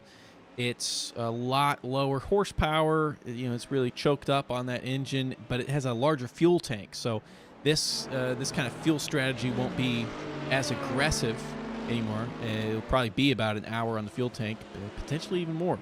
So we'll see when it comes into the game. It'll be an easier car to drive and should allow for some closer racing, ideally. Really looking forward to that. And I know quite a few people, of course, similar speed delta to the GTEs, I think, that we've had in previous seasons. So should be a lot of fun. Yeah, they are. Should be, if it's anything close to real life, should be about the same speed as a GTE is. Makes up its speed in a little bit of a different way than the GTE does. But the GT3s and GTEs were the backbone of this series for many seasons, as really the only iteration as far as format goes. So it's been essentially done as a proof of concept already, and I think it's going to go quite well. Oh, Kevin Berquist in the pit lane again. Does he have a drive-through? Kevin, he was just in the pit lane. Does this have a black flag? Oh, maybe it was speeding on the exit of his last pit stop, because he pitted just like last lap, I think. That is a killer for a guy who was, for a second there, in third place. We'll see where he comes out after this, but probably coming out in 6th or 7th. I don't believe it was on the exit. Oh, it looks like an unsafe entry? He did get his left Too late. Left-hand tires over that yellow line. That's a rough one to have. So I do believe that's what that will be. Oh, now he's actually down to 8th, though. Still in those pits, has not left for the exit yet. This is Ryan Jeevan, who just made up a spot on him and is trying to make up a spot on Todd Bess in front. Had that Paul Skip lapping traffic there. Paul Skip's actually lost ground to Don McCloy ahead. And Ryan Jeevan is chasing down Todd Best through the S's here. May have a run down into the bus stop here. Kevin Bergwist coming out of the pits now behind Elijah even. That is a real kneecap blow, unfortunately, to a fantastic race that he's had so far. A lot more careful on the exit that time. Ryan Jeevan just not able to get that move made. He can do something coming into the boot. Placing his car quite aggressively, not making the move, but we've spoken before, filling up those mirrors. I don't care how good of a driver you are, when you see the car in the mirrors, it affects your driving. You are absolutely more prone to a mistake, even if you know the guy behind's not sending it. Even if the guy says, "Hey, I'm not gonna pass you," it is a subconscious effect, and I think that's what Ryan Jeevan is trying to use to his advantage right now, but has not been able to do it yet. Quite aggressive looking all black Porsche he's got there too. It looks nice and mean. That Mercedes, of course, Todd Betts as well, looking really nice out there. A lot of great paint jobs we've seen so far this season. It's that Monster Energy Mercedes, and he's done a pretty good job. Ryan Jeevan seems to creep in a little bit, but every time he does, Todd Best seems just to get on that gas pedal for another couple tenths, and sneak out that gap just a little bit more like he needs to. Yeah, we are missing my favorite livery of the field, which is as James Foreman there makes his way around Anthony Barrett. Let's check. My favorite livery of the field, Daniel Hingley's BMW.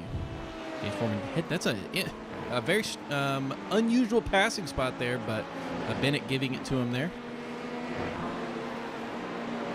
Good job by Foreman to make hay. I do think Paul Skip's John Player Special LMP2, which Fingers crossed, of course, he can get a John Player Special LMP3 as fast as possible. He's progressive posturing there by Jeevan again. Hopefully, he can get a JPS LMP3 because that's a competitor up there as well for my favorite. I didn't even think about that. You know, the LMP3 is coming out new. All these guys, especially with some of them with quite iconic liveries, are going to be on double time. I mean, forget practicing it. They gotta get the liveries made for it. Yeah, how are you supposed to drive good if you don't even look good? So I'm sure all the graphic artists will be charging their fair share. Get some cool paint jobs, and of course, everyone watching along at home. You know, we'll have something new to look at. Maybe we'll have a mystery machine out there in the prototype as well again. I'm hoping so. Terry, actually, I'll be honest. It's this season has been it's almost thrown me. Well, not just this last season as well, but just not having him in that classic white, black, and lime green Porsche. It took me forever to even recognize him. Now he's rocking that classic red Pony Express. Very reminiscent to the Keith Roycroft Ferrari inspired paint job. I think that one is made by Keith Roycroft even, so that would explain some of that inspiration there. Well, speaking of painters, Keith Roycroft doing a lot of good work for Pony Express, so you will be seeing a lot of his paint jobs up and down the field perhaps. And that is the parent car in the background there of, I believe, Nicholas Paletti getting that. Paletti, looking like he just has not. When we mentioned that he was kind of slowly catching up to Clayball, it was a little bit over 3 seconds there. It's now almost approaching that 4.5 second mark. I think I mean, we still got 12 minutes to go, of course, but it does look like both of our leaders, both in Cowger and Clayball, have done enough to probably cement their positions. I mean, they look like they have the stronger pace, and they have a gap that's at least large enough to not feel too threatened. And the LMP2 is a little bit more volatile as far as coming up to traffic and losing and gaining time. So that one's, less in the bag, but I think a 5 second or so gap that Clayball's got right now coming to the end with 10 minutes to go is a pretty good buffer. Will not be hurting at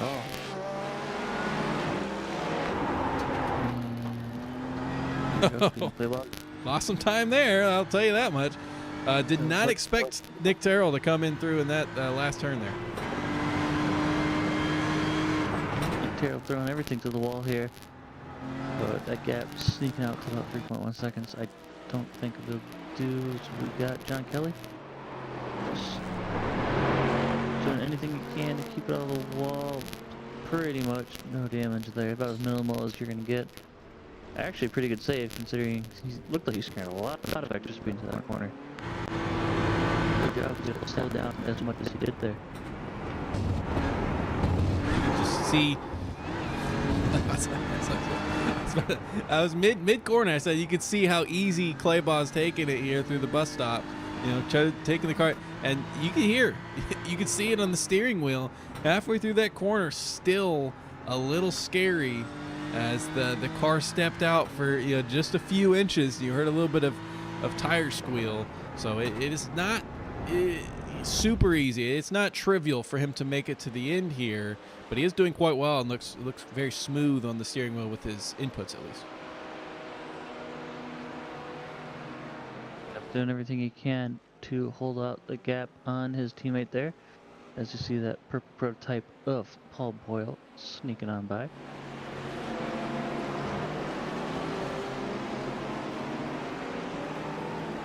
Those squad boys always have those food themed cards, so you gotta be careful when you watch the broadcast. You can make yourself a little hungry. I frequently miss my dinner, so they don't help my situation on broadcast nights. But he lost time with that incident, but still is actually able to keep over 4 seconds. I mean, really, no one, even on that lap, actually, that previous lap was faster, despite the incident in corner 4 kind of messing with his pace. He has had unrivaled pace. he talked. Watkins Glen was the one he was most looking forward to, and this is his strongest track. So I'm not, we're not shocked. This is not coming out of nowhere, but it's still a fantastic performance nonetheless. Good job. We did see Kevin Bergquist had to serve a penalty, but with that happening, Christopher Craig has promoted himself up to P4 overall. So really good job by Christopher Craig. Todd Best up 10 spots, Jeevan up 7, Elijah up 7, Anthony Barrett also up 7. Yeah, unfortunately, Kevin Bergquist's race will be a little bit of that what if, because, I mean, the amount of time you lose. It's one thing to have the 40 seconds from a penalty that you get entering the pits, and then you serve it while you're in there. That's 40 seconds, whatever. But to have to come back in and serve 40, it's horrible. And it's such a shame, unfortunate that happened to his race. Oh, that's Ryan Jeevan there, getting very, very squirrely there, keeping the car under control at least, as Neri and Claybaugh make their way through. Yeah, I think all the leaders here have been sneaking through in some scary situations, but Jeevan, who was chasing down Todd Best, is going to lose a whole bunch of time there, but all things considered, good job hanging on to that car. Time loss is one thing, but it could have been a whole lot worse. Absolutely. And then let me just check in on our championship. Paul Skip, unfortunately, still not catching up, still at almost the exact same gap that he had to McCloy a few laps ago, 11.7 seconds. So without some catastrophes happening, this is looking like it's probably going to be a Terry Calgary championship here. Yet again, it did not win last year. It came came third last year to both Langenberg and Nick Terrell, but won the season prior and looking to make his way back up to the top step. Aaron Claybaugh is just going to sneak past Todd Best here, going around the outside, a long way around.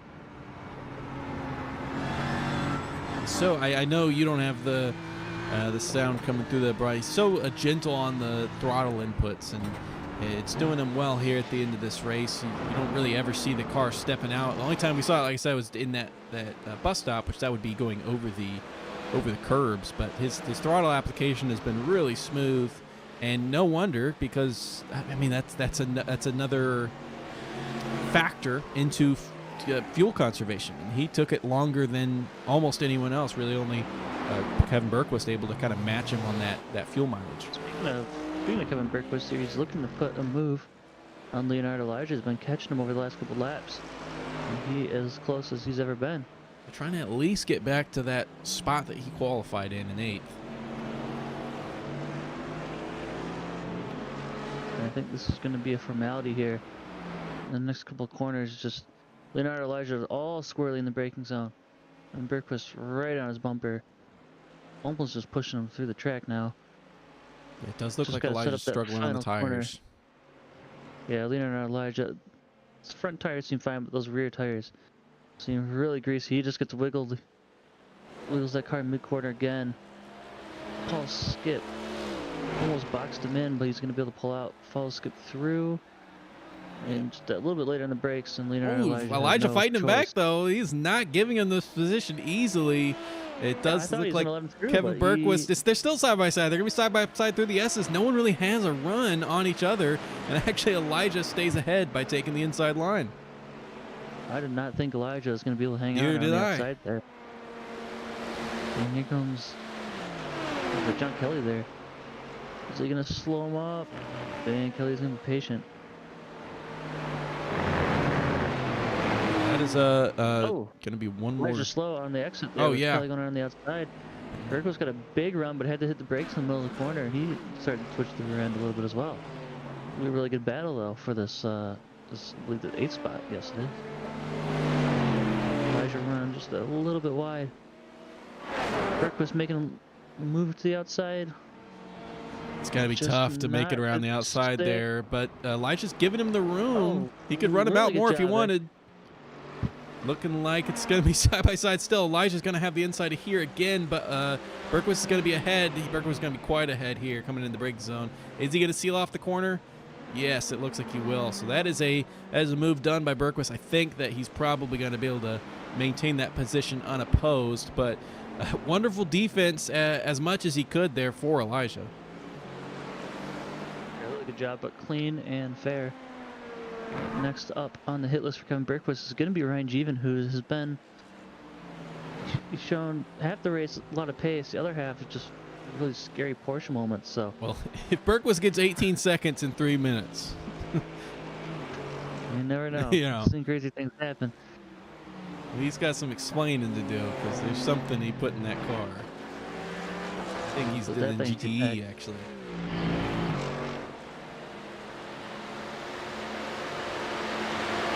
As you can see there, Berquist pulling away from Elijah behind. Berquist, I mean, you know, his finishing position doesn't quite tell the whole story. I mean, even his qualifying position actually is a huge improvement from the practice. Was really high up there in the race. Unfortunate, really tough penalty. Elijah behind, despite losing that position, has had a great race. Qualified last, but is all the way up in 9th, ahead of a lot of notable names. So both these guys doing really well, and both of our leaders in this race have pulled away even more with just 2 laps to go, or 2 minutes to go. Sorry. Going to be taking that final lap. Yeah, I was about to, this is probably going to be the white, isn't it, when we come around?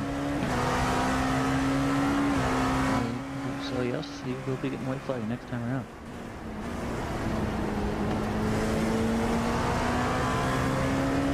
Just as smooth on the inputs as we're seeing Aaron Claybaugh. That's obviously the key to success in any car, but these guys, it's especially important because trying to win this season finale, the nerves are there. I know from our end, as actually Nick Terrell's caught up a little bit to Calgary, but from our end, it's easy to say, you know, okay, well, he's just got to make it to the end. Still, driving that last lap is stressful, and he's making his way through some traffic right now. And he comes around the final corner. He's going to be getting the white flag here for the end of this race. Just needs to take it to the end. Terrell's actually caught up quite a bit, 2.2 seconds, although I think Calgary's probably taking it a little bit easy. He probably knows that he can even lose the spot to Terrell and still take this championship home. Terry Calgary's going to want to finish this one with a win, though. So Absolutely, yes. he is not letting Terrell by anytime soon. But like you're saying, no need to overdrive it.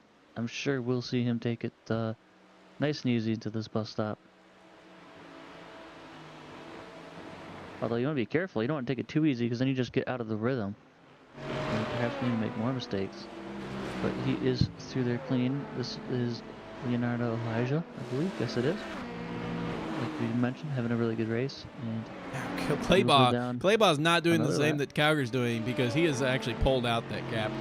He's got over 7 seconds, 7.5 seconds now to Paletti behind.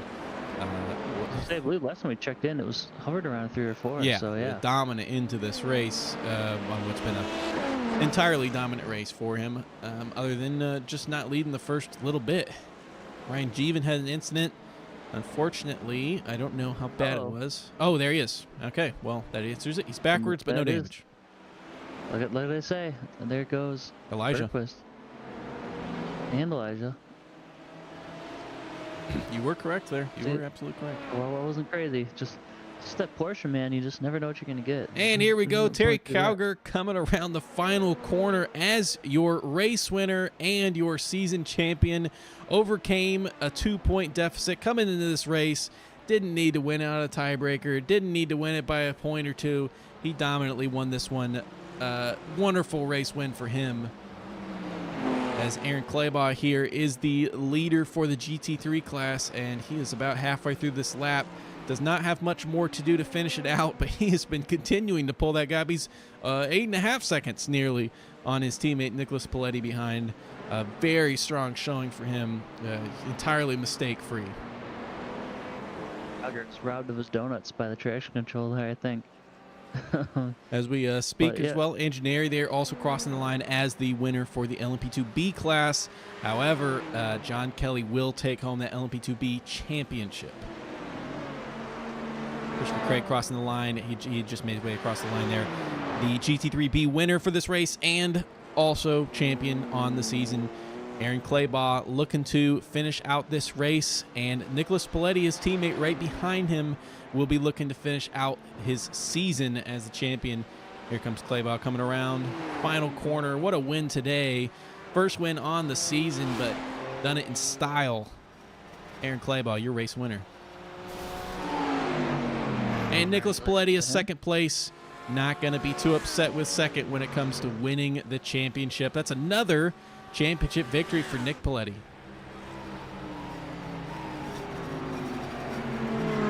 Best right behind him. And that is everyone having crossed the line. Some fun post-race shenanigans there as they run in formation. That's their teammate back there. Probably waiting on him a little bit there as he splits the two.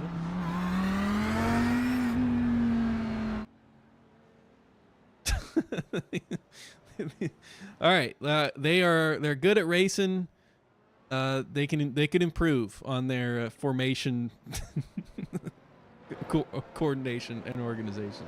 I could use some improvement. It's probably better that they put time to practice laps instead of the Which, speaking of which, Aaron Claybaugh, we're going to hear from him here in the booth for the win. But just to give a heads up to everybody, we will be hearing from him in the booth more frequently next season for O4A. He will be up here in the booth. He is expecting a baby soon, which congratulations for him. But he said he doesn't have the time to be practicing and racing, so he's going to be up here in the booth and helping out. I think he's still be racing here in E4A, still trying to follow up after this win here. But for the open wheels, he'll be in the booth co-commentating. So with that race win and finally our championships that had so many question marks coming into this race all wrapped up, I'm ready to hear from our race winners. Many of them the winners of their championships as well. We are going to hear from Terry Calger Jr. Terry, you got us in the booth. I got you. Well, first of all, congratulations on winning the championship. I know it was a really tight battle there with Paul Skip. Unfortunately for Paul, it was not his best race, but it didn't matter anyways because you had that one commanding out from the front. We saw Nick Terrell do a little bit of a split strategy there and try and underfuel it a little bit, but you just kind of stuck to your plan and came out in front. Were you ever worried there that maybe things would get a little bit dicey with Nick when he tried that strategy? No, not really. He's done it before, and I've made the mistake of trying to react to it, and it just hurt me. So I just stayed on my strategy because I knew the final pit stop, he was going to have to take more fuel, and as long as I could keep, stay within 3 or 4 seconds of him, I should come out ahead of him. But I was just in a run my own race and make sure I did what I had to do, and I really wasn't too worried about racing Nick, and it was going to be what it was going to be at the end. It's been a little bit since you've been here on the top step for Watkins Glen. It's been one that you're strong at, but it's eluded you for the last few seasons here. What went differently today? Were you able to get that win and you did it? I mean, I know you maybe won't say no sweat, but it was kind of no sweat. You didn't have to do anything too unbelievably difficult. A lot of luck and just the way the traffic fell. It actually worked in my favor a lot tonight, which was great. But Watkins Glen, for whatever reason, ever since the first race in E4A when I got Bryce when he ran out of gas, this track has been hit or miss for me. So, I'll have a good race and then something weird will happen, and kind of like Le Mans a few seasons back until I finally won that one. And so, yeah, well, congratulations on your win tonight as well as your championship. Looking ahead into next season, are we going to expect to see you in a GTD car or a LMP3 car? I'll be in a P3. And try and retain that prototype crown. Well, You'll see me in the O4A too. So I'm gonna do both, I think, next season. Oh, that'll be really interesting to see. Most of us are not.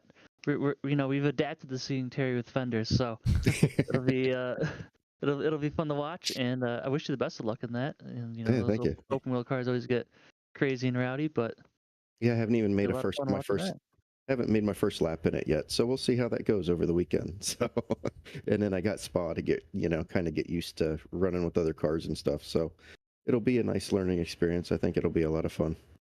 Yeah, Yeah, always again, got to broaden your horizons. big congratulations on the race win, championship win here. Obviously, one of the most decorated drivers here in E4A, and that's another championship to put up on the in the trophy cabinet. Yeah, thank you guys. It was a fun battle with Skip. There all season we kept going back and forth, and I want to say that's probably the top championship battle I've had. I would put it over the ones that I've had with Dennis. It was just that much fun and that close all season. It was a wonder to watch as well. One of the closest ones we've ever seen. So congratulations on that, and certainly all that hard work paid off for you. All right, thanks guys. We're now going to hear from our GTD winner, Mr. Aaron Klayboff. Aaron, do you have us in the booth? Hello. Well, that I believe is your first one of the season. Looking at the standings here, you and Paletti finished that race on your own separate lap from all the rest of the GTD cars.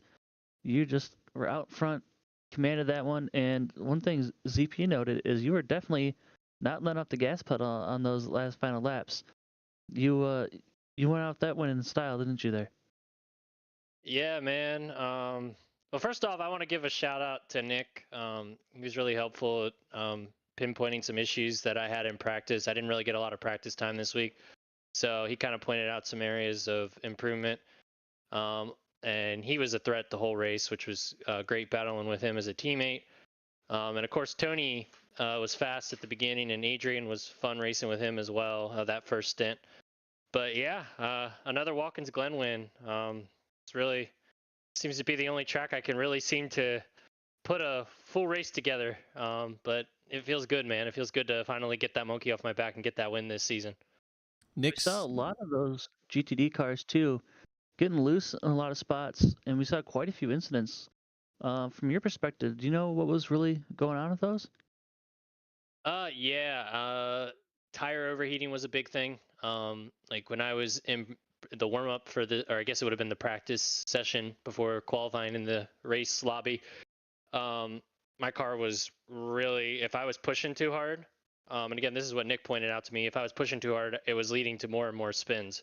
So I think you almost had to dial it back, which is kind of counterintuitive, but it kind of had to dial it back to get the speed out of the cars this week. And it looked like the Porsche was quite unstable. Yes. I was gonna say Nick said the two things last week. One thing he said was that he was certainly afraid of you in this race because he knew you were going to be strong at Watkins Glen like usual and had you pegged as the favorite. Obviously, correct assumption there. The other thing he also said was he talked about the Audi having worse fuel mileage. Kind of talked about that, and then you and Kevin Berquist, the two drivers in the BMW, were the only two guys to go that extra lap, especially on that second stint.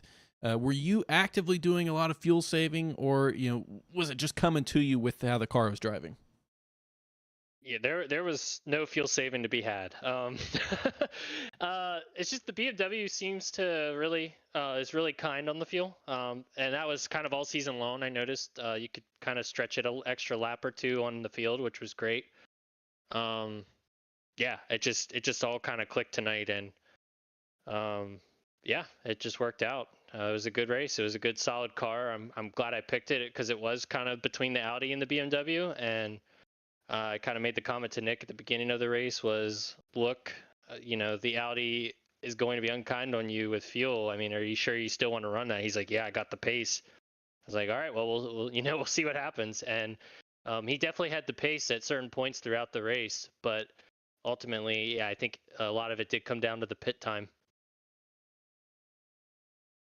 Yeah, well, congratulations on that win, and congratulations to Doge Squad for that one too.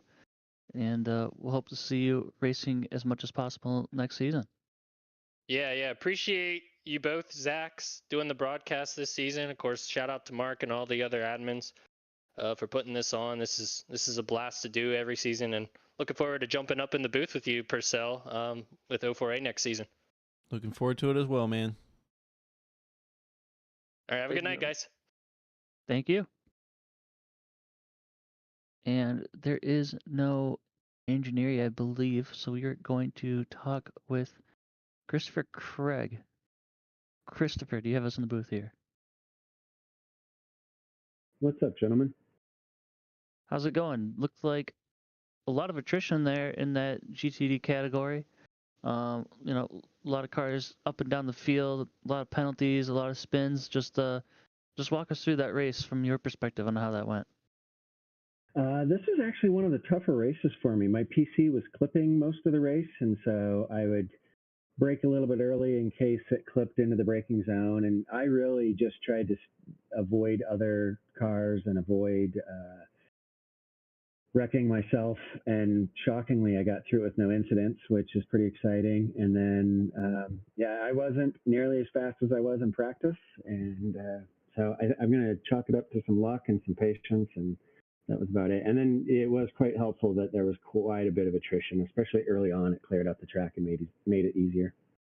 Now, I wondered, you were in the Mercedes for today's race, and there were a handful of Mercedes in the race. None of them qualified in the top 10, but all of them made up a good amount of positions during the race. Are you able to, do you have like an answer for that? Did it just have like really good race pace, but struggled in those, just few hot laps during quali? Yeah, the first few laps of that thing, it's like driving a cruise ship around, and then it finally, fifth, sixth, seventh lap, it tightens up and it comes back to you. And then near the end of the stint, it goes away again, but I think every car does at this point. So I picked that one because I felt the safest in it, and I've done the most miles in it this year. So that's why I went with it. And it's almost impossible to pass on the straightaway if you get a good exit. Yeah, we did notice this whole season that slipstream has been pretty lackluster. A lot of these guys getting good runs out of turn 1, 2 up the hill, and Yep. yeah, like you're saying, just made it really, really hard to pass. Yeah, it did. I mean, I think for fun, they should add some more slipstream in, unless it's totally unrealistic. But I think the slipstream, more passing is more fun, more engagement for you guys and anybody watching or anything like that. So, but today it worked out well for me because then I could just get on the throttle and not really worry about somebody passing me. And it's worked out well, not just today, but season as a whole. You come away here tonight as the champion, had pretty much an unsurmountable lead coming in, strong lead, have been great results throughout this whole season, and another great one today. So what do you attribute your what would you say is your main thing you attribute your success in this season to? A little bit more practice than I have in prior seasons, and I am a serious ADHD guy. Like, if I can think about something for longer than 4 or 5 seconds, it's like a champion's moment. But I've done a lot of meditation to kind of get that under control, and I feel like that's allowed me to retain concentration for 100 minutes. And that, like last year, I'm sure you guys recognized it. I wadded it up pretty much every race. At some point, I just lose concentration, and I was able to survive and finish almost every race this season. Yeah, well, congratulations on making it to the end of this one and picking up that win. And always a good way to end the season. So hopefully, we'll get that next season underway, and we will see you back there.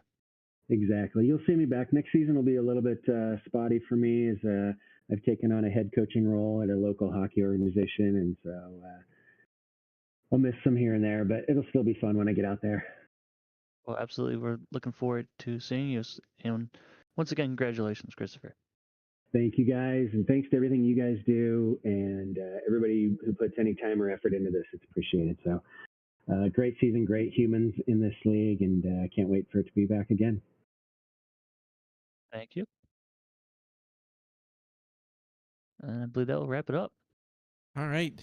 So, again, congratulations to our other champions, Nicholas Paletti winning the GT3A championship, the overall GT3 championship, and congratulations to John Kelly winning the LMP2B championship, just beating out Andrew Neri there. So what a wonderful season this has been. It's been fun up here in the booth. We've seen some really good racing. What a crazy title fight coming down to the very final race, and a repeat champion for for Terry Kiger Jr. up there in the final year of the LMP2s. So, again, thank you to our sponsor, Ninja Botanicals and AlienAwards.net. All of these champions that we've listed off here getting awards from Alien Awards. If you're in the Discord, pictures will be posted of them. They're very cool. You can go check them out for yourself as well. So, again, thank you, everyone, for tuning in any of these races. Thanks for tuning in here for this finale. Zach, do you have anything to add here for the finale here? Oh, it's just been an awesome season. Like Christopher's saying, really good guys running this league, really good drivers. Thank you for Mark for putting this on, and thank you, Zach, for having me in the booth with you. It's been a really awesome season. I've learned a lot, and got to see a lot of great racing. It did not disappoint, that's for sure. Absolutely. A lot of fun. So, again, everyone, we'll be 1 week off, or there'll be a little league anniversary race. The plan right now is not to have it broadcasted. And then we will be right back at you with the new schedule of O4A and E4A alternating weeks, starting with O4A 2 weeks from now. So we will see you then, and everyone have a great night.